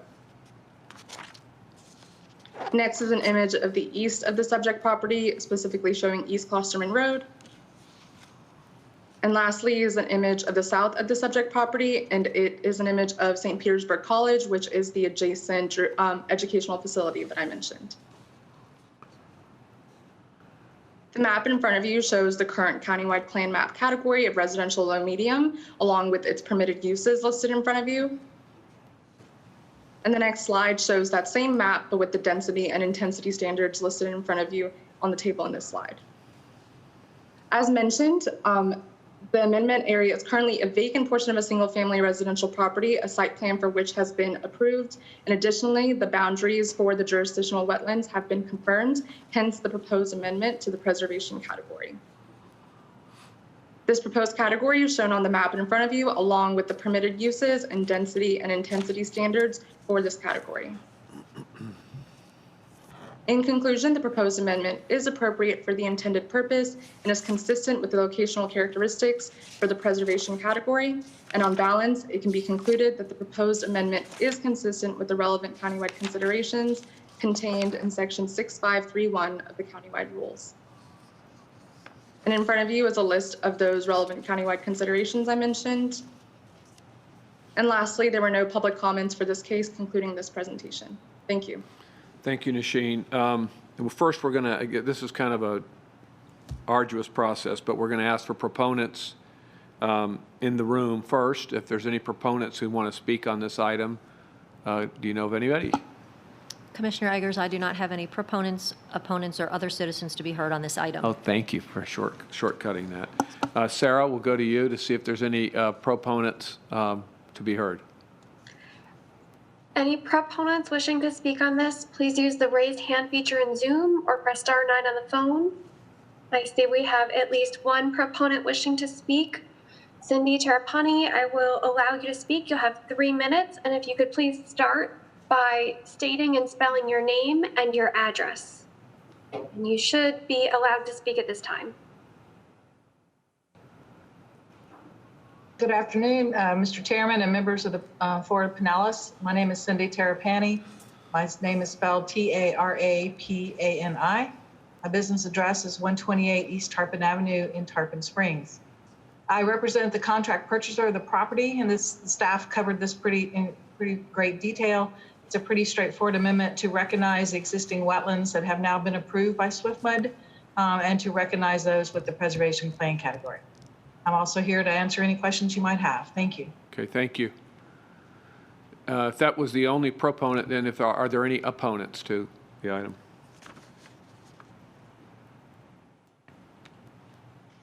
Any opponents in Zoom wishing to speak at this time, please use the raised hand feature in Zoom or press *9 on the phone. I see no opponents. And any other residents who might want to speak? Anyone else wishing to speak on this item in Zoom, please use the raised hand feature at this time or press *9 if you're calling in on the phone. I see no one else wishing to speak on this item. Okay, thank you, Sarah. I'll bring it back to the board for any questions. Yes, Vice Mayor Sofer. I just want to channel my inner Commissioner Smith and ask Commissioner Donovan if any feedback from your commission about this project. Yeah, the development and the zoning and everything was unanimously approved by our board. Again, as Ms. Tarapani stated, it's pretty straightforward. It's just recognizing the wetlands that are already existing there as preservation. Okay, thank you. Any other questions? And then I need a motion for approval. A second. I'll make the motion. Second. I saw Commissioner Donovan got you on that one. Yeah. All right, so we have a motion and a second. Did you get that, Tina? Okay, and all in favor say aye. Aye. Aye. Any opposed? Okay, motion carries unanimously. Thank you. Move on to item 6C2, which is case number 2020 from City of St. Petersburg. And again, Nasheen has the presentation. Thank you. Thank you again. The next case being presented is CW 20-20, submitted by the City of St. Petersburg.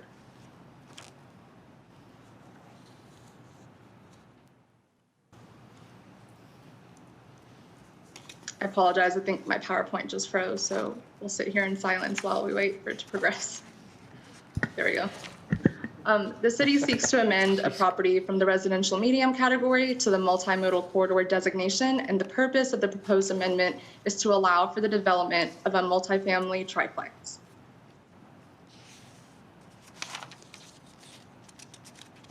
The subject property is located at 1525 29th Street North with an area size of approximately 0.14 acres. It is currently a vacant single-family residential property with surrounding uses including multifamily residential homes and retail uses as well. The following is an image of the front of the subject property, and it should be noted that the proposed amendment only applies to about half of the left portion of the slot, with the remaining portion remaining portion designated as residential medium to stay that way. The next image is of the west of the subject property. Next, we have the south of the subject property, showing the retail uses I mentioned previously. And lastly is an image of the residential uses or neighborhood located to the east of the subject property. The map in front of you portrays the current countywide plan map category of residential medium, along with its permitted uses and density and intensity standards shown in the table in front of you. And as mentioned, it is the intent of the applicant to develop a multifamily residential home, which would exceed the allowable density provided by the current residential medium category, hence the proposed amendment to the multimodal corridor designation. And this proposed designation is shown on this map in front of you, along with its permitted uses and the density and intensity standards for the supporting corridor subcategory specifically, as that is the proposed multimodal corridor subcategory relevant to this amendment. Amendments of 10 acres or more to the multimodal corridor designation are required to address the planning and urban design principles described in the countywide plan strategies. And while this amendment does not directly qualify under that criteria, the city has still chosen to address these principles in order to have them on file for future amendments to the multimodal corridor designation. And the following are examples of how the city addresses these principles through their comprehensive plan policies. For example, the city addresses the connectivity principle by preserving their grid street network and the linking of local streets. And furthermore, the city addresses or provides a transition to neighborhoods by heavily weighing their land use decisions on the established character of predominantly developed areas, such as the amendment in question. In conclusion, the proposed amendment is appropriate for the intended purpose and is consistent with the locational characteristics for the multimodal corridor category. And on balance, it can be concluded that the proposed amendment is consistent with the relevant countywide considerations contained in section 6531 of the countywide rules.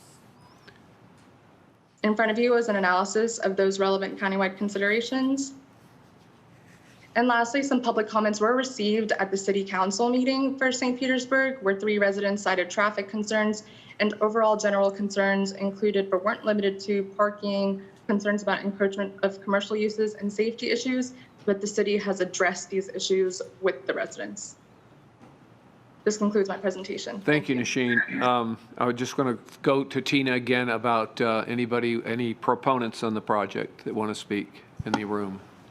I don't have any opponents, proponents, or citizens to be heard Okay. on this item. Thank you, Tina. Then we'll move to Sarah online. Do you have any proponents that want to be heard on this item? Any proponents wishing to speak at this time in Zoom, please use the raise hand feature in Zoom or press *9 on the phone if you're calling in. We have no proponent. Oh, we have one proponent wishing to speak, Michael Wilson. I will allow you to talk. You'll have 3 minutes. Please begin by stating your name and spelling your name and stating and spelling your address. You should be allowed to speak at this time. Okay, I am an opponent. I have bad timing. Do you want me to come back? Yeah, let's finish, see if there's any, we would like to see if there's any proponents first, so let's do that one. We'll be back to you in just a minute, Mr. Smith. Any proponents? Any opponents? Please use the raise hand feature at this time or press *9 on Zoom. Okay, we have Mr. Wilson. Okay, can you hear me? Yes. Yes. Okay. I live just down the street from this house, from this property. I've lived in the neighborhood for 25 years. By the way, I'm Michael Wilson. I live at 147 1 29th Avenue North in St. Petersburg.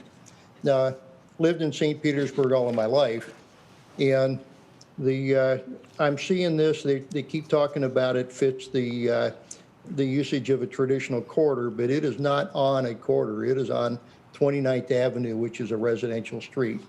It faces a single-family house on the south side.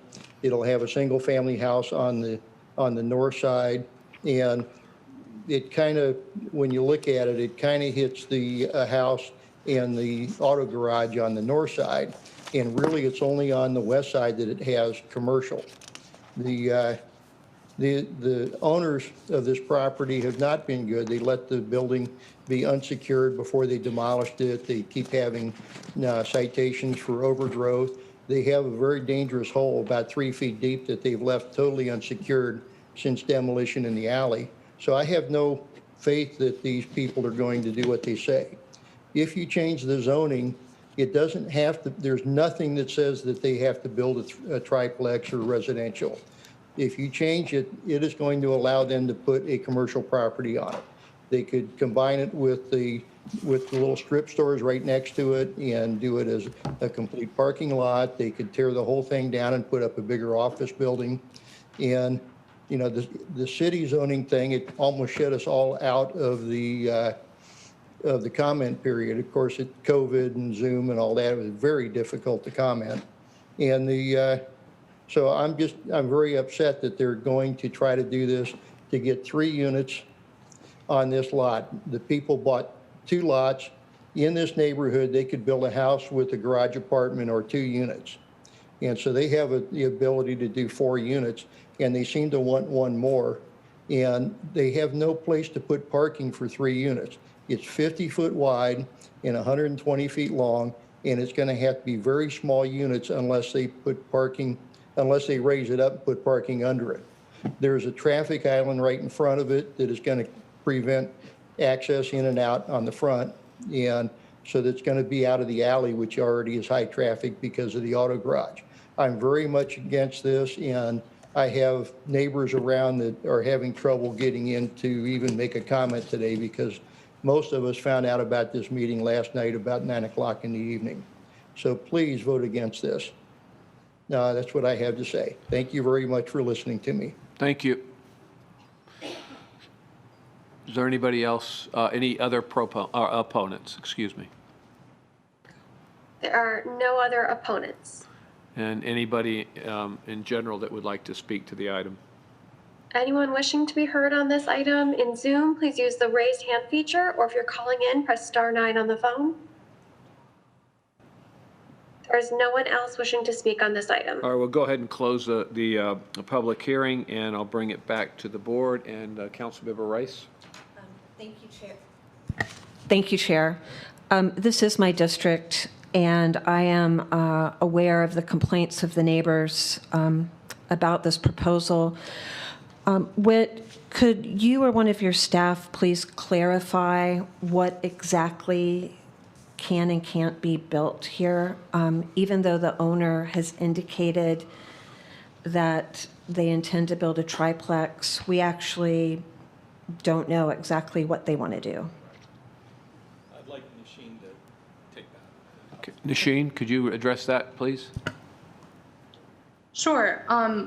As mentioned, the proposed category is to the multimodal corridor designation, which does allow for a range of uses.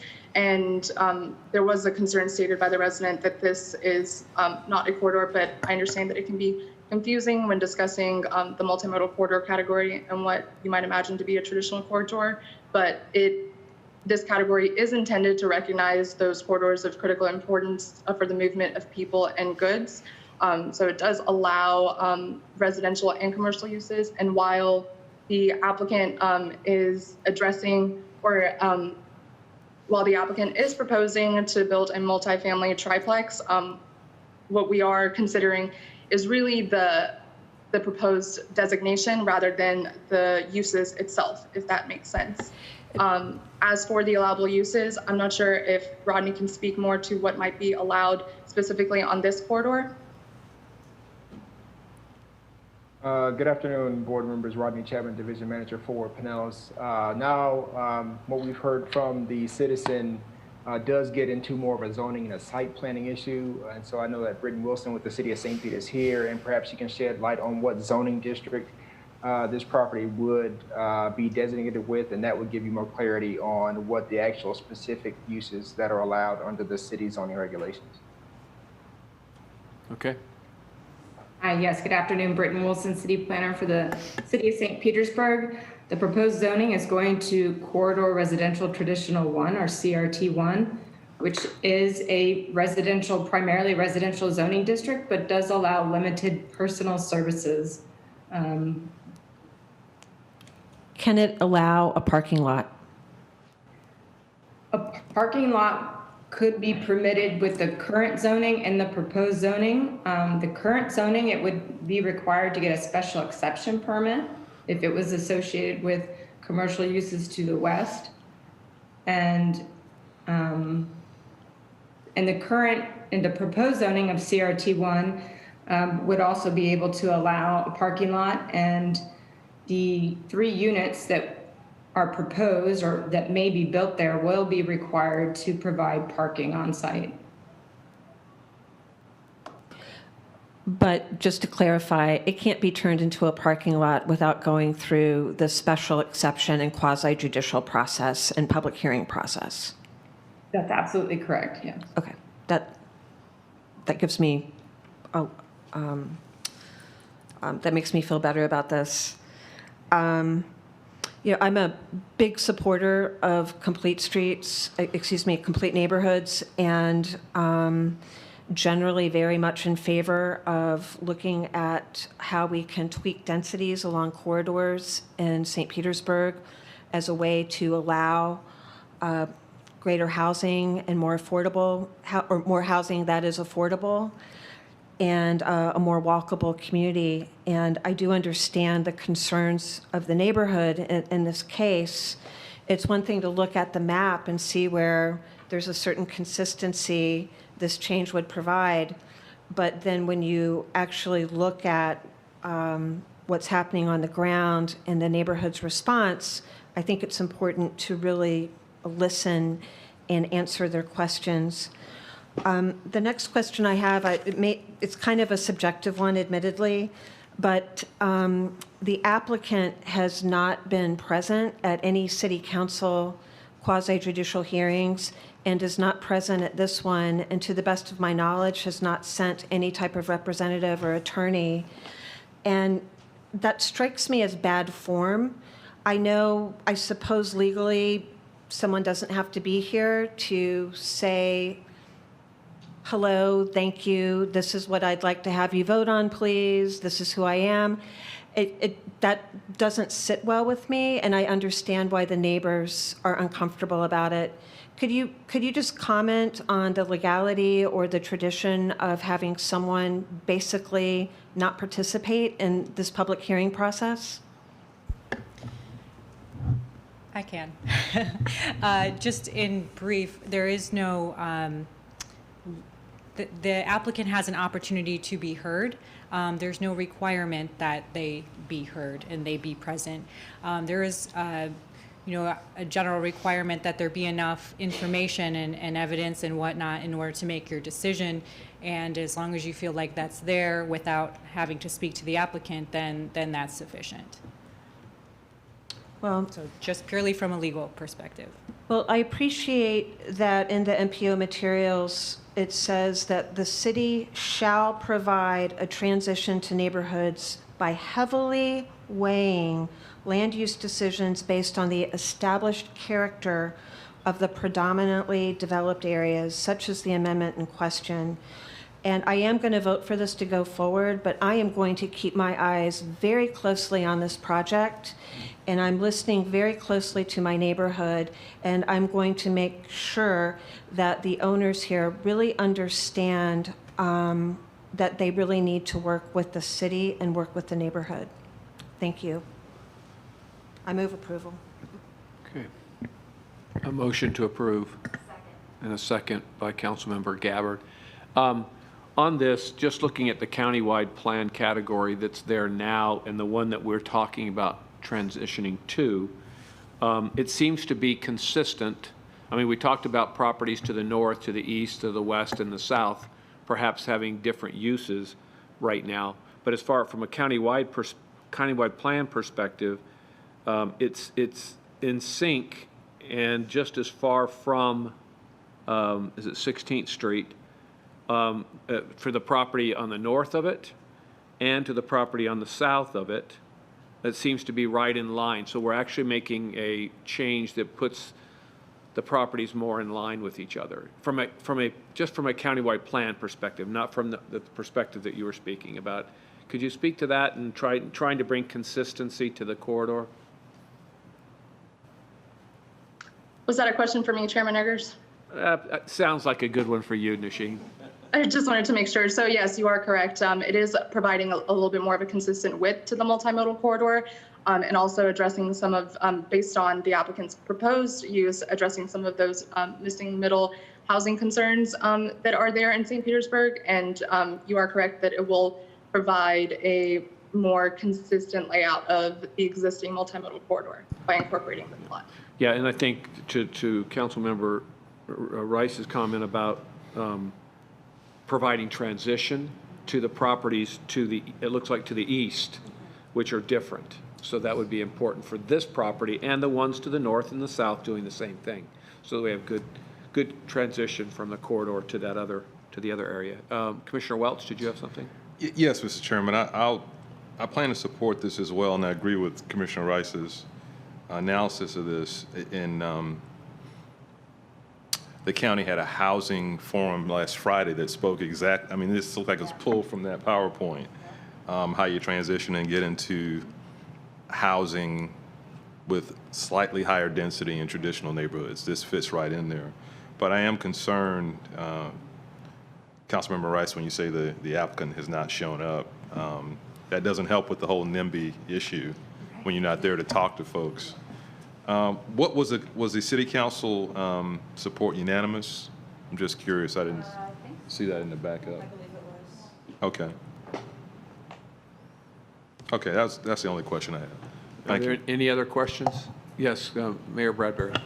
Yes, has the applicant requested this, or is this something that the city's asked for? Applicant? Did they turn in a site plan? No. Not yet. Not to the best of my knowledge. Maybe Aaron could weigh in here. So they just turned in an application asking for the zoning to be changed and nothing else? Well, and it's it's to bring it into multimodal corridor. So it's not a zoning change at this point. Land use change? Yeah. Yes. Potato, potato?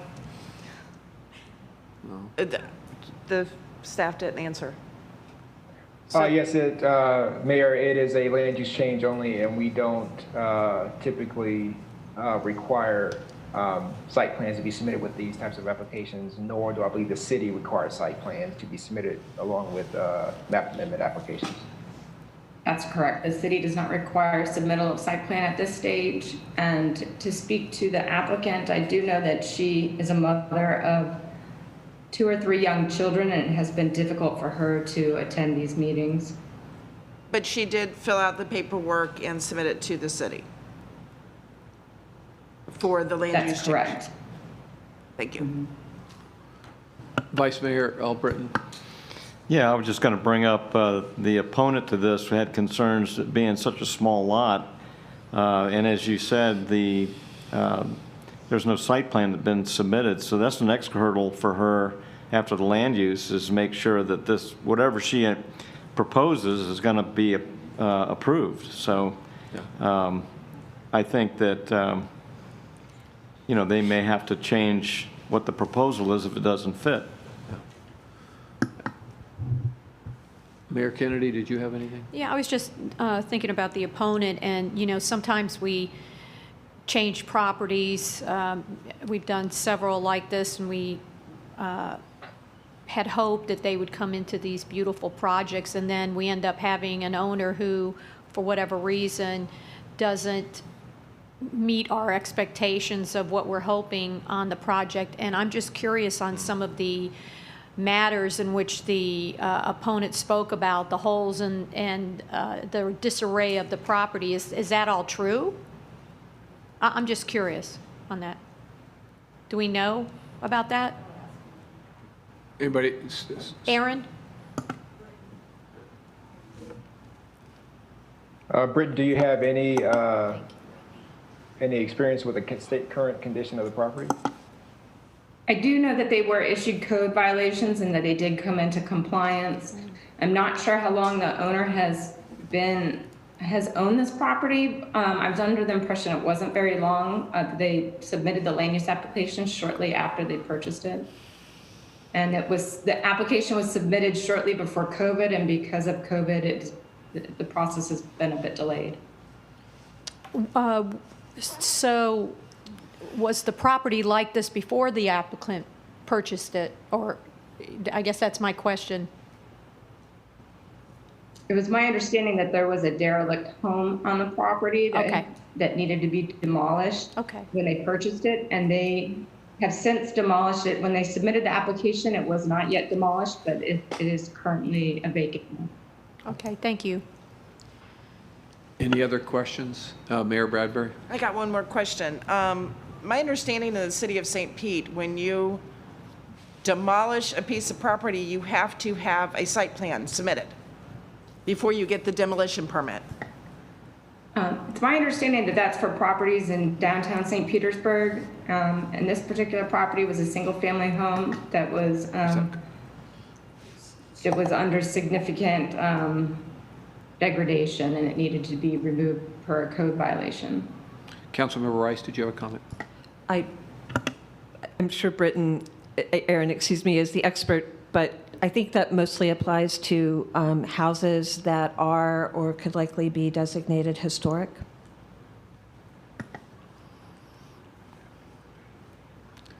Any other questions? Okay, we had a motion and a second, didn't we? Yes. Okay. All in favor, say aye. Aye. Any opposed? One Vice Mayor Sofer opposed. So that carries, what's the number, the count? 11 to 1. Thank you. The motion carries 11 to 1. Okay. Thank you for all those presentations, everybody.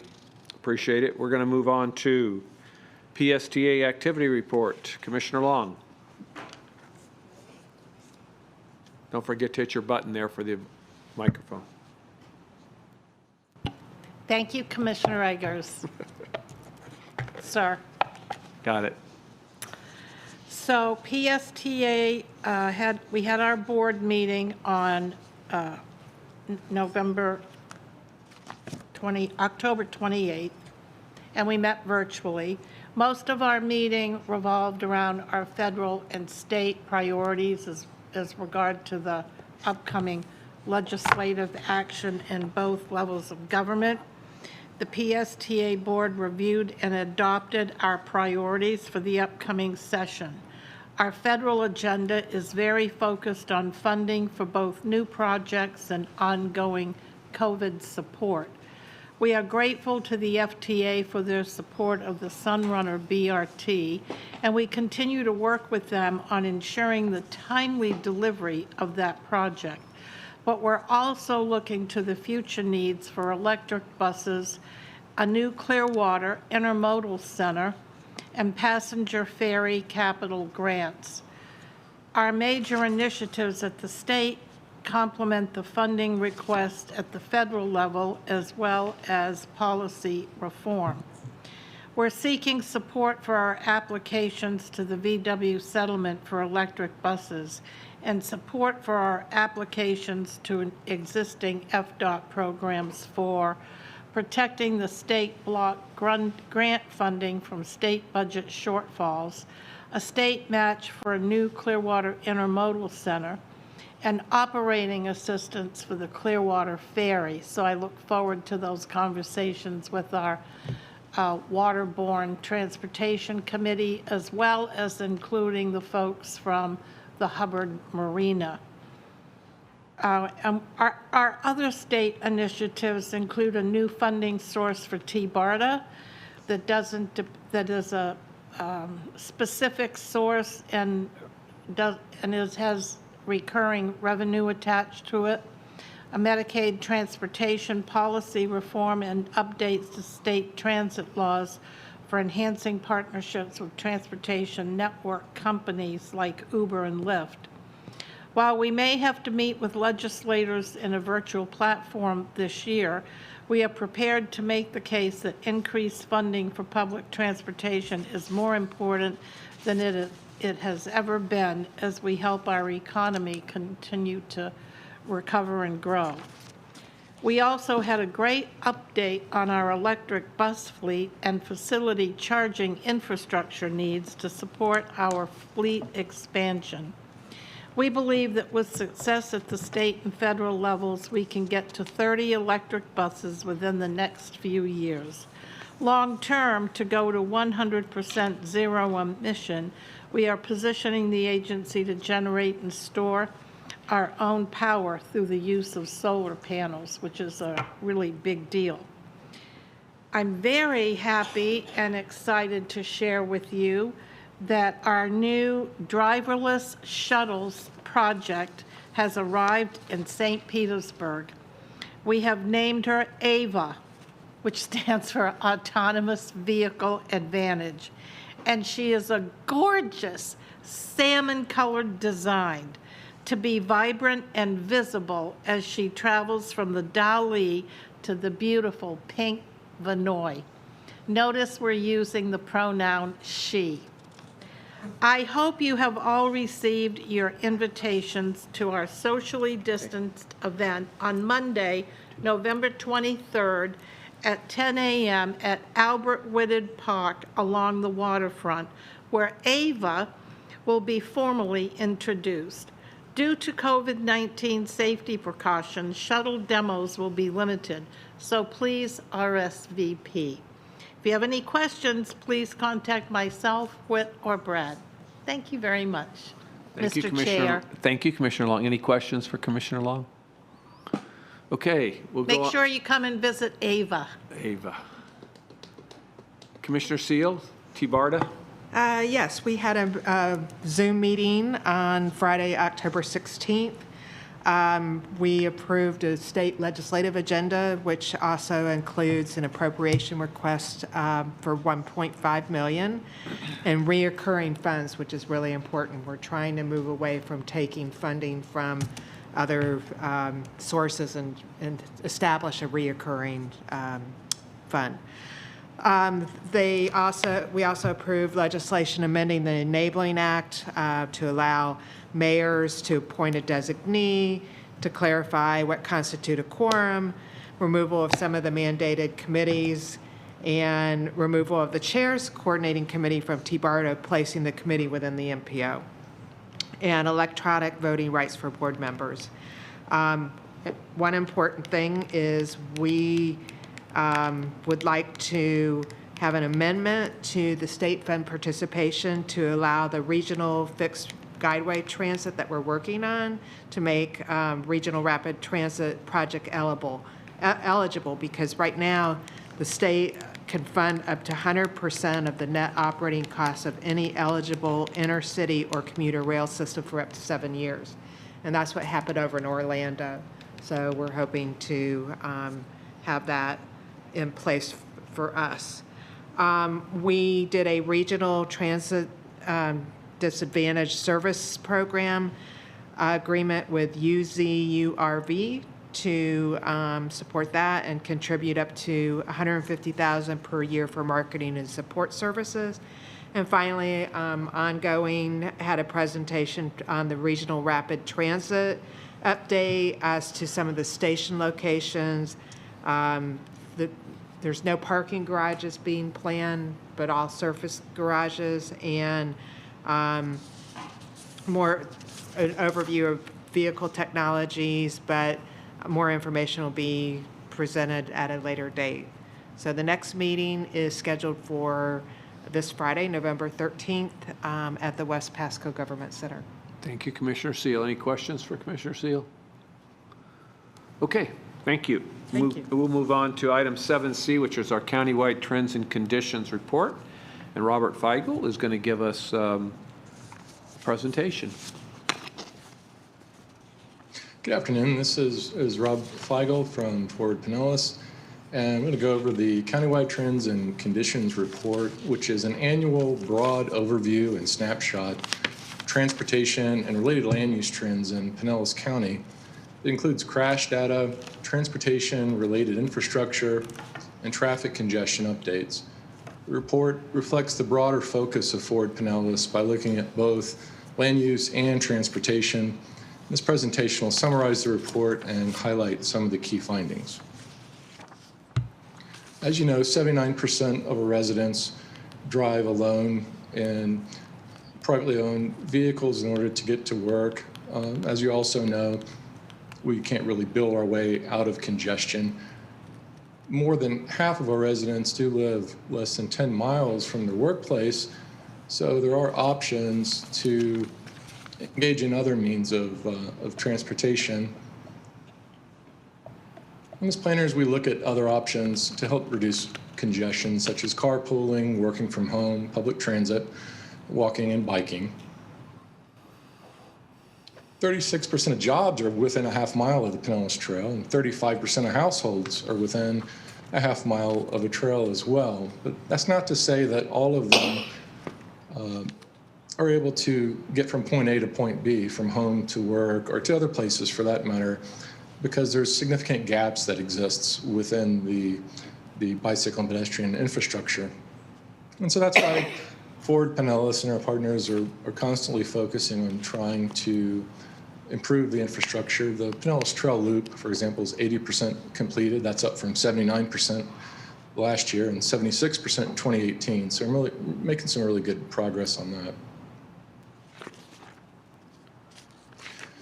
Now, there are those who say occasionally if you build the bike and ped infrastructure, you're going to have more people using it, but you're also going to have more crashes and fatalities and injuries. Let's take a look at the crash data that we have so far. This covers 2015 to 2019. If we could go back one slide.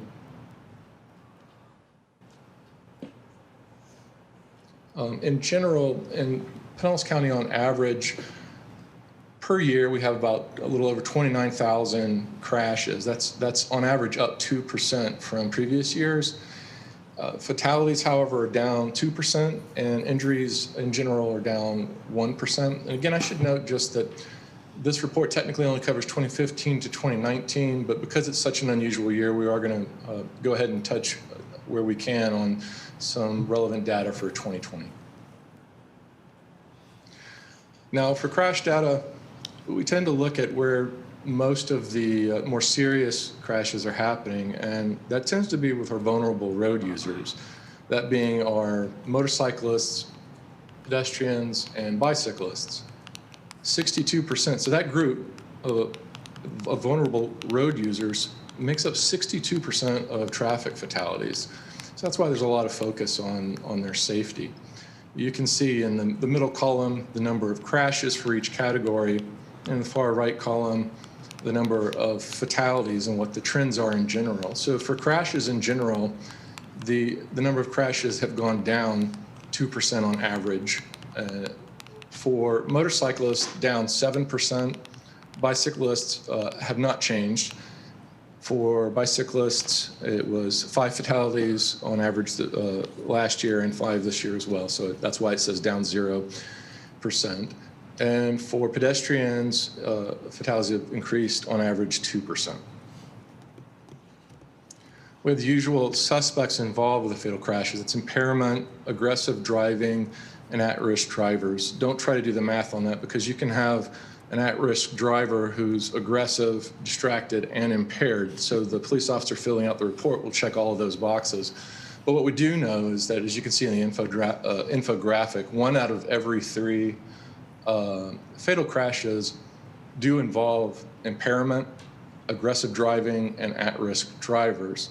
And we can see that as far as fatal crashes, at least, distracted drivers are not one of the leading causes. But what we do highlight here is that the amount of distracted driving, the crashes involving distracted driving, are up 24%. It's pretty significant. So we know in 2019, we only had 7% of county residents working from home. And contrast that with now going into some of the 2020 data. Nationally, as of June, estimated 42% of the U.S. labor force was working from home. And we don't have any reason to believe that during that time it was significantly different in Pinellas County. So, a lot of folks got restless and needed to get out of the house, felt cooped up. So we saw a pretty drastic increase in the number of people using our trails. And we don't have counters everywhere, but we do have it on the Pinellas Trail. So here, for example, we saw a 134% increase in trail users in May of last year compared to May in 2020. An 108% increase in trail users in June from last year compared to June in 2020. So we've seen a lot of increase in the number of people using our bike and trail infrastructure. Let's come back to the question of, is that really going to lead to having an increase in the number of fatal crashes for vulnerable users? And so we're taking a look at the data that we do have so far for 2020. This goes up to September 30th, 2020, comparing it to September 30th of 2019. So we're comparing apples to apples. For all crashes in general, there's been a 20% decrease. For pedestrians, 45%.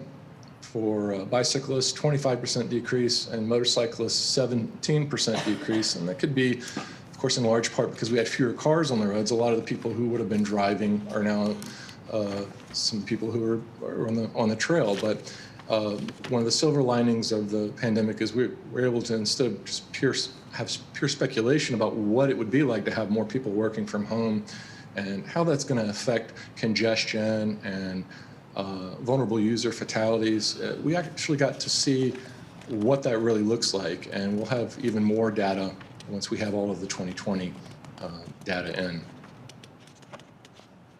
Fort Pinellas works at every single stage of the planning process to improve safety. It's incorporated at every level, from the long-range transportation plan to funding the projects in the Transportation Improvement Program. You'll see it when we bring transportation alternatives projects. The criteria for those include filling gaps, for example, and safety is really part of everything that we do as planners. We'll touch a little bit on Vision Zero. I won't go into a lot of depth because you're going to receive a full-blown update on our Vision Zero efforts in the coming months. But common elements of the Vision Zero include leadership and commitment. And we are basically taking a wealth of data that we have and using it to help focus on where we can sort of get the most bang for our buck, so to speak, and have the most impact to help reduce the number of deaths and serious injuries from crashes on our roadways. There's been significant virtual outreach this year in 2020, as well as a lot of coordination with various partners and a task force, all focused on Vision Zero, as well as partner agencies to help reduce the number of crashes, fatalities, and serious injuries in our county. And with that, I can go ahead and take any questions. Thank you, Rob. Appreciate the presentation. Anybody have any questions for Rob? I am not seeing any, Rob. Appreciate your presentation today. Thank you very much. Thank you, Commissioner Eggers. Okay, and now we are going to move on to the Gateway Commissioner Eggers, excuse me, that was an action item to accept and approve the report as presented. Okay. All right. Accept and approve. Do we want to take any public comments in the room first, please? I still don't have anybody in the room to talk about this. Okay. And Sarah, I'm sorry, do we have anybody online who would like to address? Anyone in Zoom wishing to address the board on this item, please use the raise hand feature in Zoom or press *9 if you're on the phone. There's no one wishing to speak on this item. Okay, then I just need a motion to accept the master plan. So moved. Excuse me, the terms and trends and conditions report. So moved. Second. Okay, you got that? Okay, all in favor say aye. Aye. Any opposed? Motion carries unanimously. All right. Now we'll move on to item 7D, which Christina Mendoza will give us an update on the Gateway Mid-County Area Master Plan, and this is an action item as well. It's an MOU. Thank you. Christina? Hi, everyone. Thank you, Commissioner Eggers. I'm just requesting control right now. Okay, great. Hi, everyone. Thank you for having me today. I'm just going to provide a brief update on the Gateway Master Plan and the associated Memorandum of Understanding. In the interest of time, I'll try and keep this pretty brief. So in December of 2015, the Forward Pinellas Board identified the development of a master plan for the Gateway Mid-County area as one of 3 priority areas of focus for the Pinellas Spotlight Initiative. And the intent of this planning process was to create a vision and an action-oriented redevelopment strategy for the Gateway. The plan identified several recommendations, including the need for improved access and mobility within the Gateway area through a connected transportation network for all modes, and the need to recognize the relationship between the transportation network and adjacent land uses. It identified the need for the incorporation of mixed-use employment and live-work districts that include amenities, employment, and residential opportunities that leverage transit with pedestrian access and create a sense of place.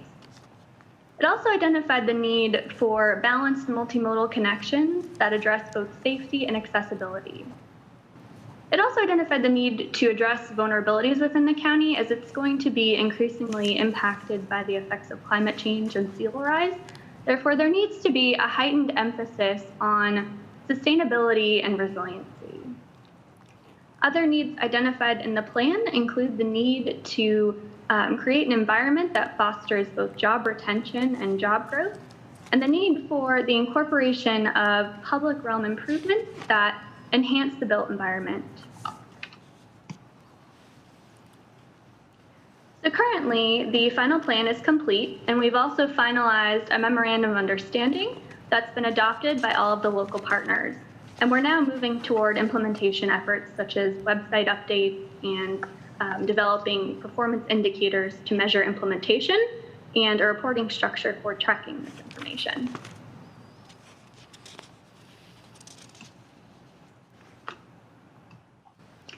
So now I'm just going to discuss some of the key elements that are incorporated in the MOU.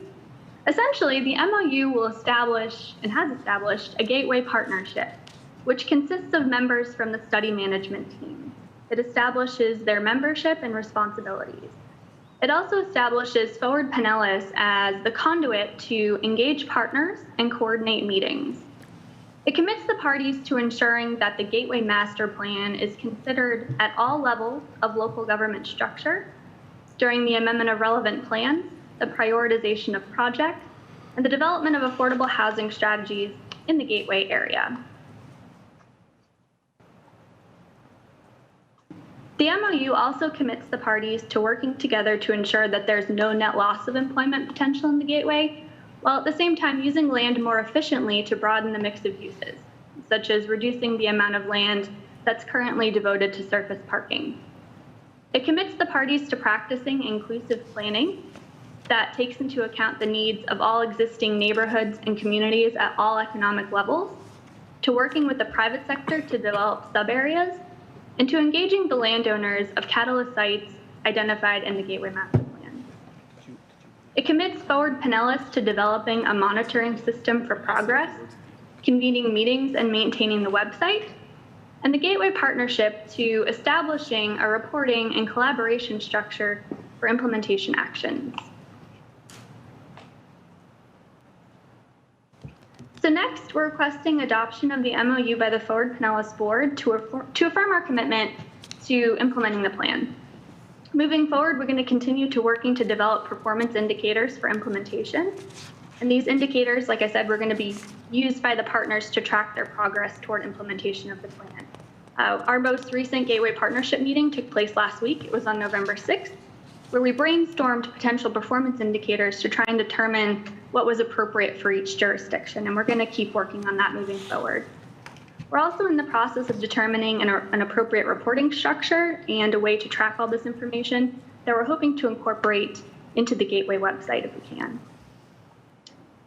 So with that, I will take any questions. Thanks, Christina. Are there any questions for Christina? Whit, did you have any comments? Yeah, I just wanted to say one thing. This is the culmination of a pretty extensive effort over about 2 or 3 years, and you may remember that it was a little more than 2 years ago that I went around and asked for money from all the local governments to pitch in and help us with this master plan. And I'm glad I'm not going around asking for money now. It was easier then. But just a reminder that the 4 local governments all contributed $100,000. Pinellas contributed $100,000, and then the Florida Department of Transportation matched that with $500,000, and actually did a little more because they included the intermodal center study as well, which was another several $100,000 study. So a lot came together for this. The plan was one thing, but now getting all the partners to agree to focus on implementation, to agree to meet regularly, to have a forum for discussion, to settle on performance measures is no small lift. So I want to congratulate Chelsea and Christina and all of our local government partners, the FDOT and others who took part in this, because it was a pretty significant undertaking over the last several years. And I'm really proud that we're at this point. Yeah, who are the local governments again? Pinellas Park, Pinellas County, St. Petersburg, and Largo. Thank you. Yeah, that's a great effort. And if you look at the MOU itself, it talks about a lot of the things that they're actually going to be working together on, which I think it really goes back to the conversation we had earlier about the industrial land and the workforce housing and all of that that's a big area for our industrial land down there. So it's going to be an important piece or component of it. So any other questions before we take a motion? Oh, I guess we need to see if there's anybody in the, I'm assuming nobody in the room. Anybody online who would like to comment on this item? Anyone in Zoom wishing to speak on this item, please use the raise hand feature in Zoom or press *9 on the phone if you're calling in. I see no one wishing to speak on this item. Okay, thank you. We need a motion for approval then of this MOU. Move approval. Thank you. A second by, did you get that? Okay, Councilmember Gabbard was the motion and Councilmember Rice. All in favor say aye. Aye. Any opposed? Motion carries unanimously. Thank you, Christina. Okay, on to the scope of work for the equity assessment. Angela Ryan is going to give us a presentation. Hi, Angela. Good afternoon. Hello, good afternoon, sir. Again, this is Angela Ryan, active transportation planner with Ford Pinellas. And today I'll be discussing the statement of work for the equity analysis. As you all recall, back this summer, we provided the project outline for the equity analysis, which is shown here on the screen. And thank you, we did receive approval for this project at that time. Today, the intent of this presentation is to provide an overview of the scope of work that has been drafted since our last discussion in the summer about this project. And just to remind everyone, the intent of the equity assessment is to research the systems, policies, and practices that have resulted in inequity here in Pinellas County. And we know factually it is particularly among ethnic minorities in our communities. And the plan is to develop a series of action plans to ensure that our work county-wide is inclusive and the results are equitable for all people and all communities. And if you take a look on the screen, you can see on the left-hand side, there is the objectives box, which is from the project outline. and this is for phase 1. And as everyone knows, a scope of work essentially outlines the objectives, tasks, and deliverables for any project. It is the starting point.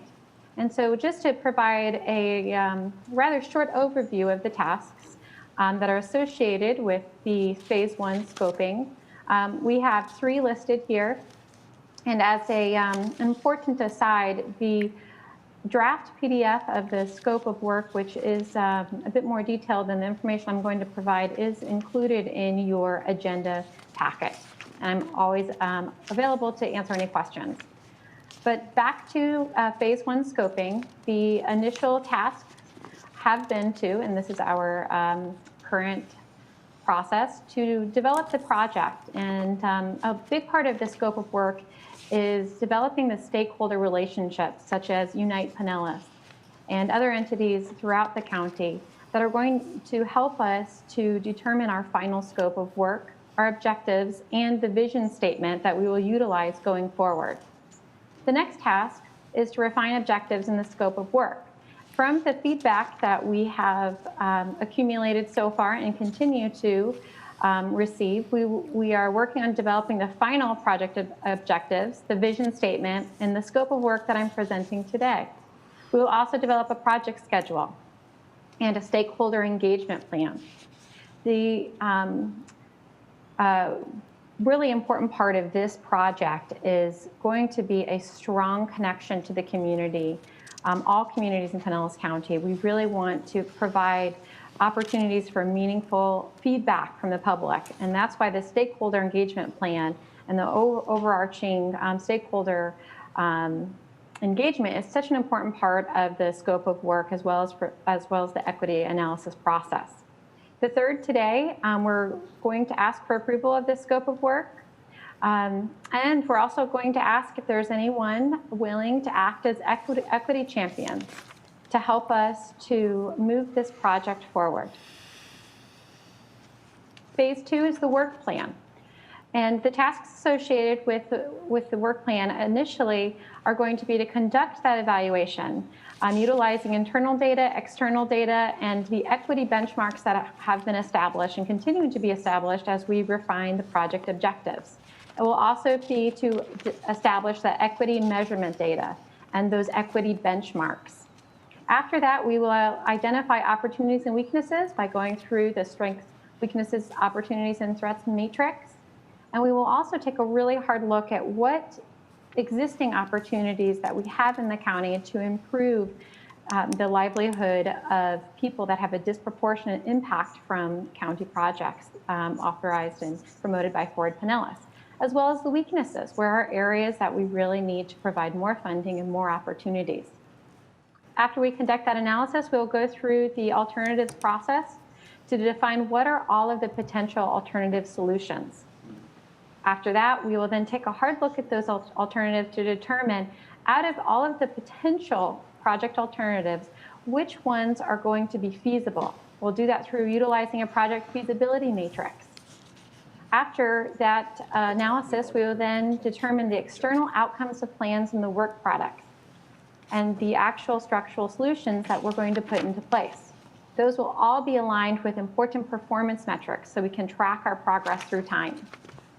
At that time, we will also ask for stakeholder, as well as Unite Pinellas and the Pinellas, Forward Pinellas Board here today, for your feedback. We want this to continue to be an ongoing conversation. And phase 3 will be the implementation. After we've conducted the analyses, we will work on drafting the finding reports, which will synthesize the findings and draft action plans that were considered in the alternatives analyses in phase 2.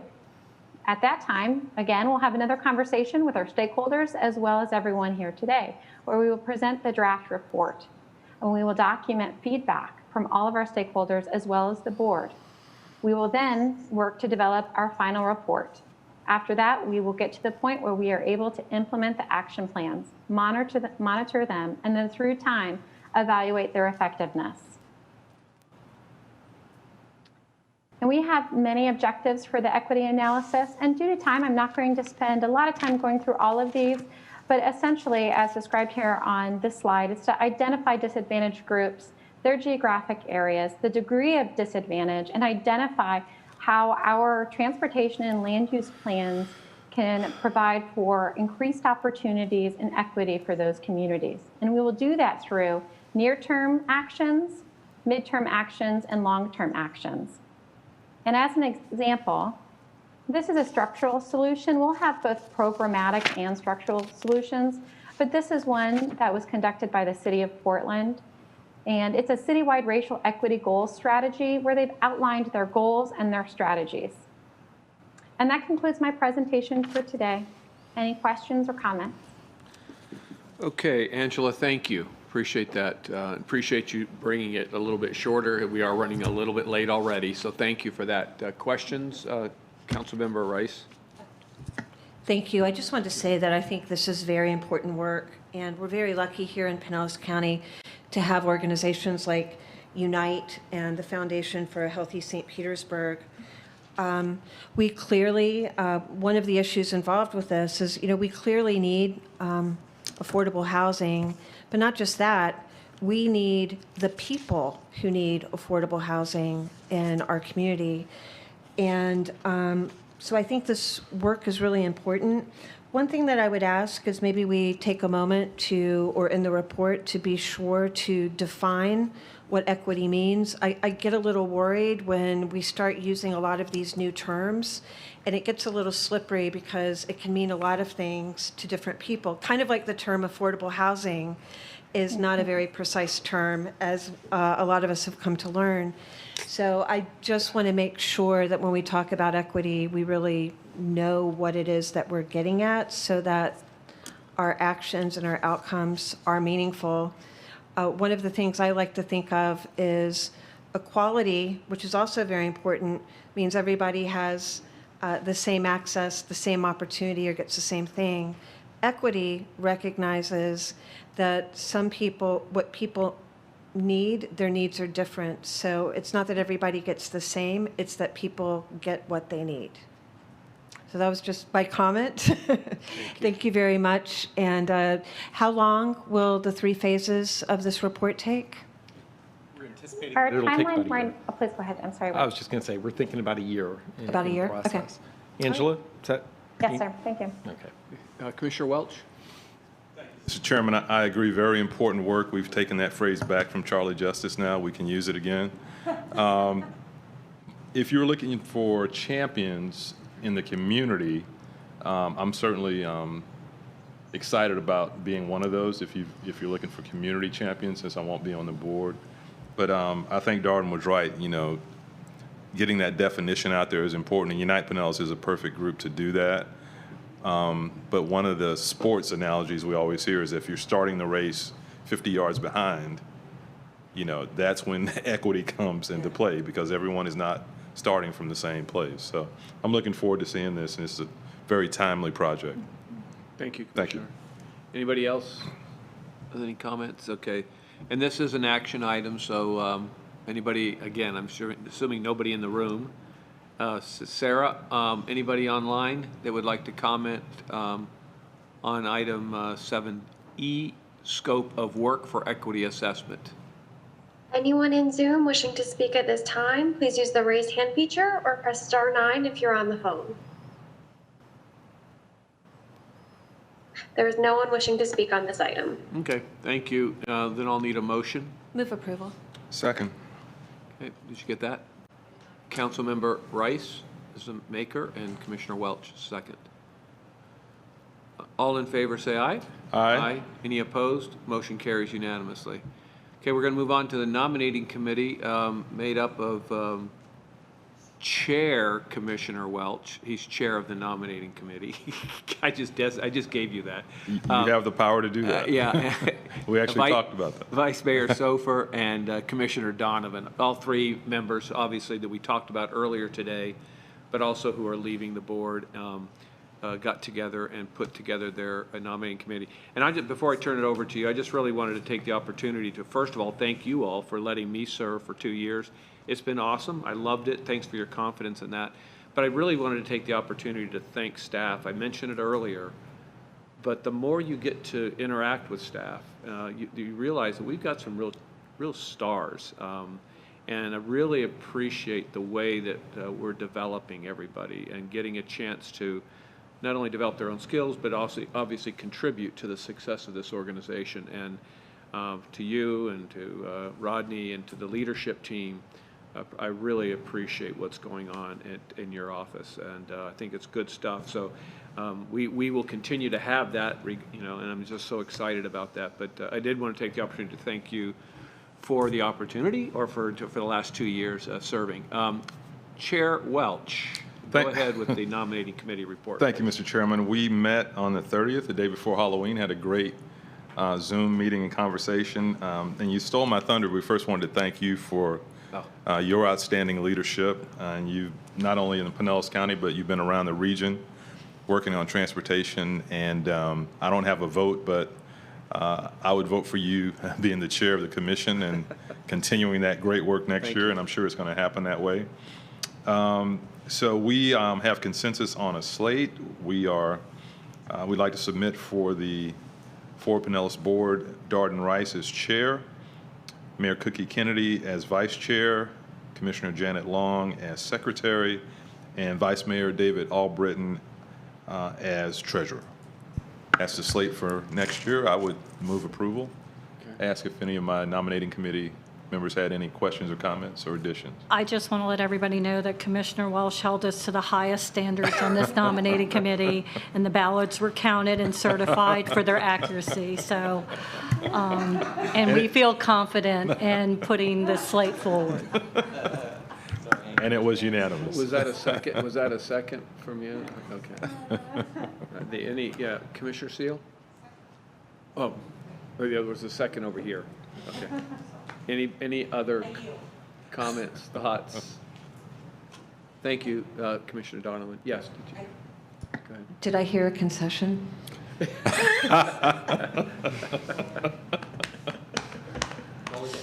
we are. Okay, We got to move this along. All right, so I have a motion and a second. All in favor, say aye. Aye. Any opposed? Motion carries. Excuse me, we need to do public comment. Never mind on those ayes. See, I was jumping the gun. Thank you, Sarah, for reminding me of that. I'm assuming nobody in the room. I still get that nodding no. And Sarah, go ahead online to see if there's anybody that wanted to input. Anyone wishing to speak online, please use the raise hand feature in Zoom or *9 if you're on the phone.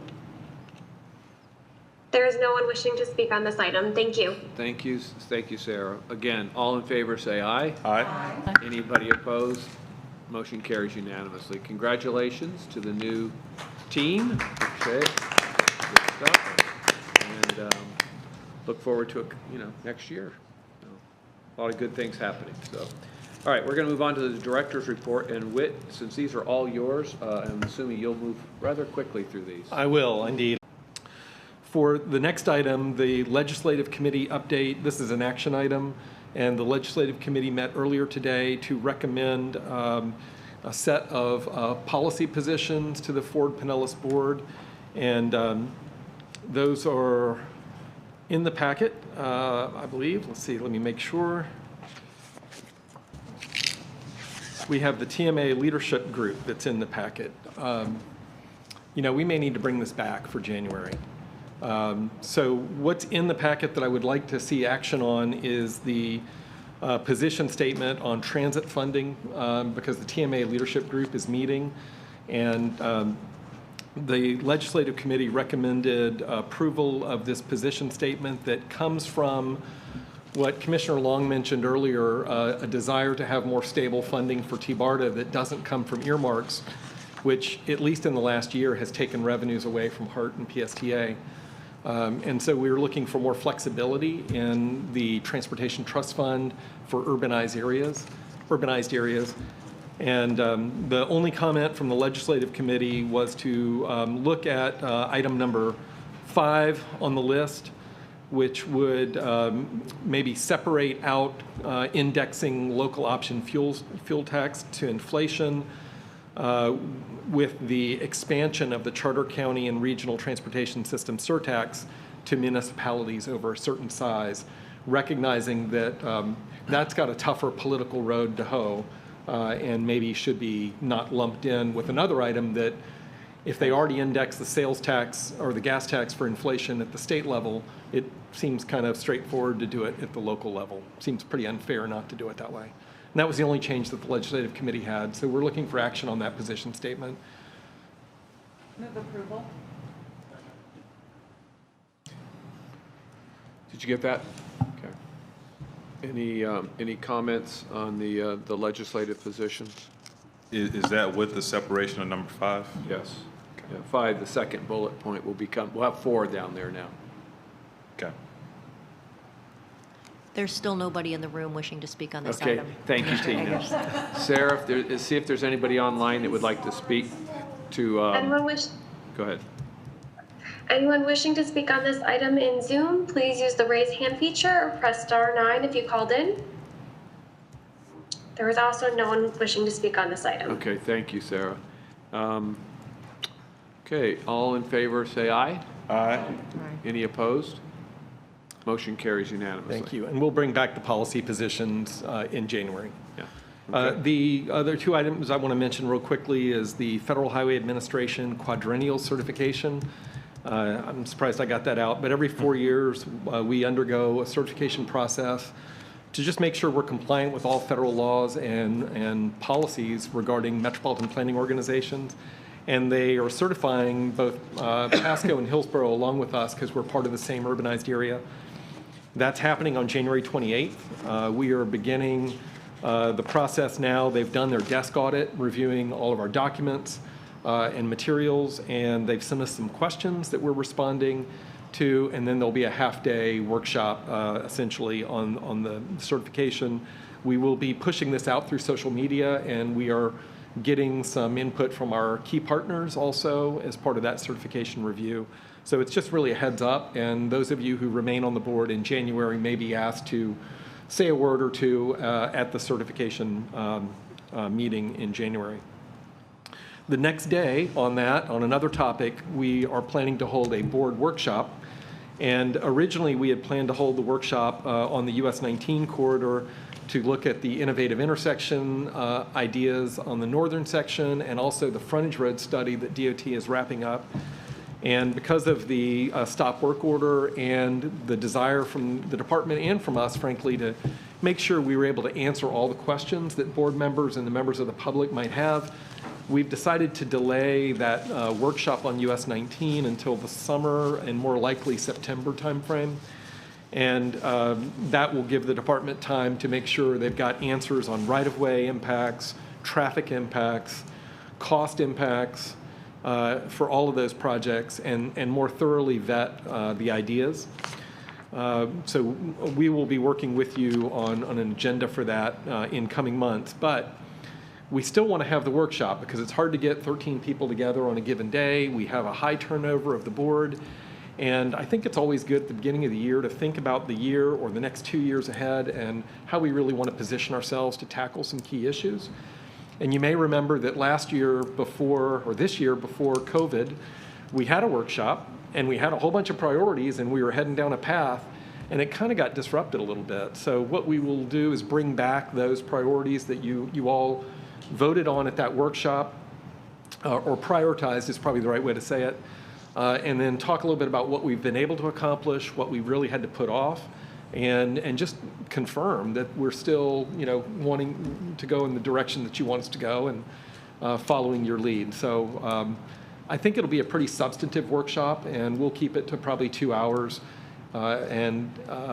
We will also be providing the board with an update on the US 19 work as it progresses. So we're not just going to wait and dump it all on you in a workshop in September. The department is committed to coming to our committees and giving a board a preview of what the workshop will talk about. And we'll schedule that as they're ready over the spring and summer. And then finally, the last item here is for the Metropolitan Planning Organization Advisory Committee meeting on October 29th. I was not able to be there, so Chelsea Favreau of our staff drove over with Vice Mayor Sofer, And I really appreciate both of y'all doing that. And I'll turn it over to Chelsea if she wants to start, and then Vice Mayor Sofer maybe can add something. All right, thanks, Whit. So at the MPOAC meeting on October 29th, we talked about a number of items. The first was the Florida Department of Transportation gave us an update on their transportation safety targets. If you recall, each year FDOT sets targets for a number of safety measures, including fatal crashes, crashes involving vulnerable users, and then the MPOs have 180 days to decide if they adopt the state set targets or if we then adopt our own. So the state did set their targets at 0 again, so 0 across the board for vulnerable crashes, fatal crashes, and serious injury crashes. And then we'll be bringing our measures and targets back to you in February to review and take action on those. But 0 is the target that has now been set by the state. I do want to point out that they spoke about collaboration between the MPOs and transit agencies, and the collaboration that we have at Ford Pinellas with PSTA was actually highlighted as a best practice and is being touted across the state and also throughout the country as a best practice. So just kind of want to put that out there and let you know that the efforts that we take at Ford Pinellas to collaborate with our transit agencies, they're coming to fruition. It's paying off, and other people are looking to us as a model for that kind of coordination. We also took action on a series of policy positions. Those really involve expanding transportation revenues, regulating distracted driving, and also, as mentioned earlier, really looking at the flexibility of funding and allowing the transportation funding to be a little bit more flexible across all modes of transportation. The governing board, which consists of an elected MPO official from each of the different MPOs throughout the state, Vice Mayor Sofer was with us for that day, took action to support these MPOAC policy positions. The final documentation is not yet ready, but we will be distributing those policy positions to you all as soon as they are available for dissemination, and those will cover for the entire legislative session of 2021. Also, during the governing board meeting, we had a presentation from Secretary Tebow, who spoke at length about the MCORS, which is the Future Corridors Project that's being studied by the state of Florida. The plans have been progressing, and the report is finalized and is set to be delivered by the deadline, which is November 15th, so next week. There is a draft report available online if you'd like to review it in advance of its transmittal to the Florida legislature. And if you just Google Florida MCORS, the draft report is posted right there on their main page. And that really completes my summary of the MPOAC meeting. And I didn't know if Vice Mayor Sofer wanted to chime in with any notes she may have had as well. Well, I'm sure, as all of you know, Chelsea is a great representation of the Ford Pinellas board during these committee meetings. I was like a proud parent sitting in the audience watching her represent us. She really did touch on everything, and we did, as she mentioned, pass on items in the presentations. We put forth a passing of the bylaws and the amendments. And one of the conditions that was added were the conditions relating to COVID, because that was so important to get that in, because obviously this year your policies have changed and the way we do business has changed. And also they put forth the dates for your next meetings, which I'm sure Chelsea will have and bring that forward. As she mentioned about the secretary speaking from FDOT, he also went into his vital view. He had 4 points, and if any of you know me, I like when people put things into points, and he brought up his first point of improving safety, his second, enhancing mobility, third, to inspire innovation, and his fourth stream talent.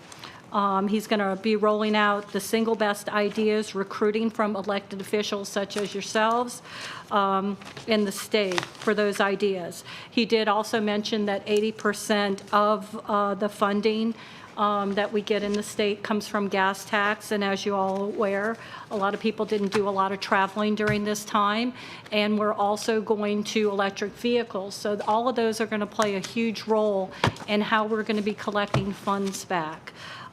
So with that said, and obviously Chelsea does an amazing job.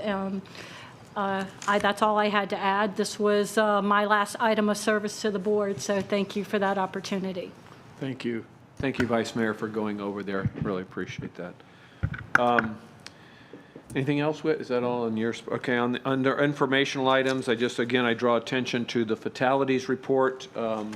We always try to at least draw some focus to that because that's one of the main drivers. We talked at length today during our, during the trends and conditions report about crashes and fatalities and that kind of thing. And we installed an RRFB out there at Nursery and the Trail, and the Charez family was there, and they probably had about 20 members for Carmen Charez, who was killed a year ago. Probably it was actually, I said May 8th, and somebody said from the family, no, it was May 9th. It was actually the day before Mother's Day. And she had gone out for a ride and told her mom she'd be right back. And so it was a really sad day. They were very, very happy that the county and Forward Pinellas had stepped forward to recognize the family, specifically Carmen, right there. And their comment was really, if this saves another life, makes that not certainly, I'm not even going to say the right words here, but they were very happy that that could potentially save lives going forward. So just really, really nice event. And I really, again, wanted to commend staff. They did a great job. And we even got some field data on traveling cars. We talked about that earlier. So in any event, and then the last thing I wanted to mention, we have local coordinating board has 2 openings, a TD rider and a citizen over 60. And I think that's the only one that I'm showing for vacancy. So I'll leave it at that. And this is our last meeting. It was a little bit longer. We're not having a meeting in December, so you guys, thanks for hanging in there today. So with that, we'll say Happy Thanksgiving, Happy Christmas, Merry Christmas, and then obviously Happy New Year. All of those things before we come back. And again, thank you to the 4 board members who served us so well and who are leaving. Really, I know we'll be working with you and seeing you around, but I just wanted to say thank you again. And is there any final thing from any other board members? Anything? Am I seeing any hands from staff? No? This meeting is adjourned.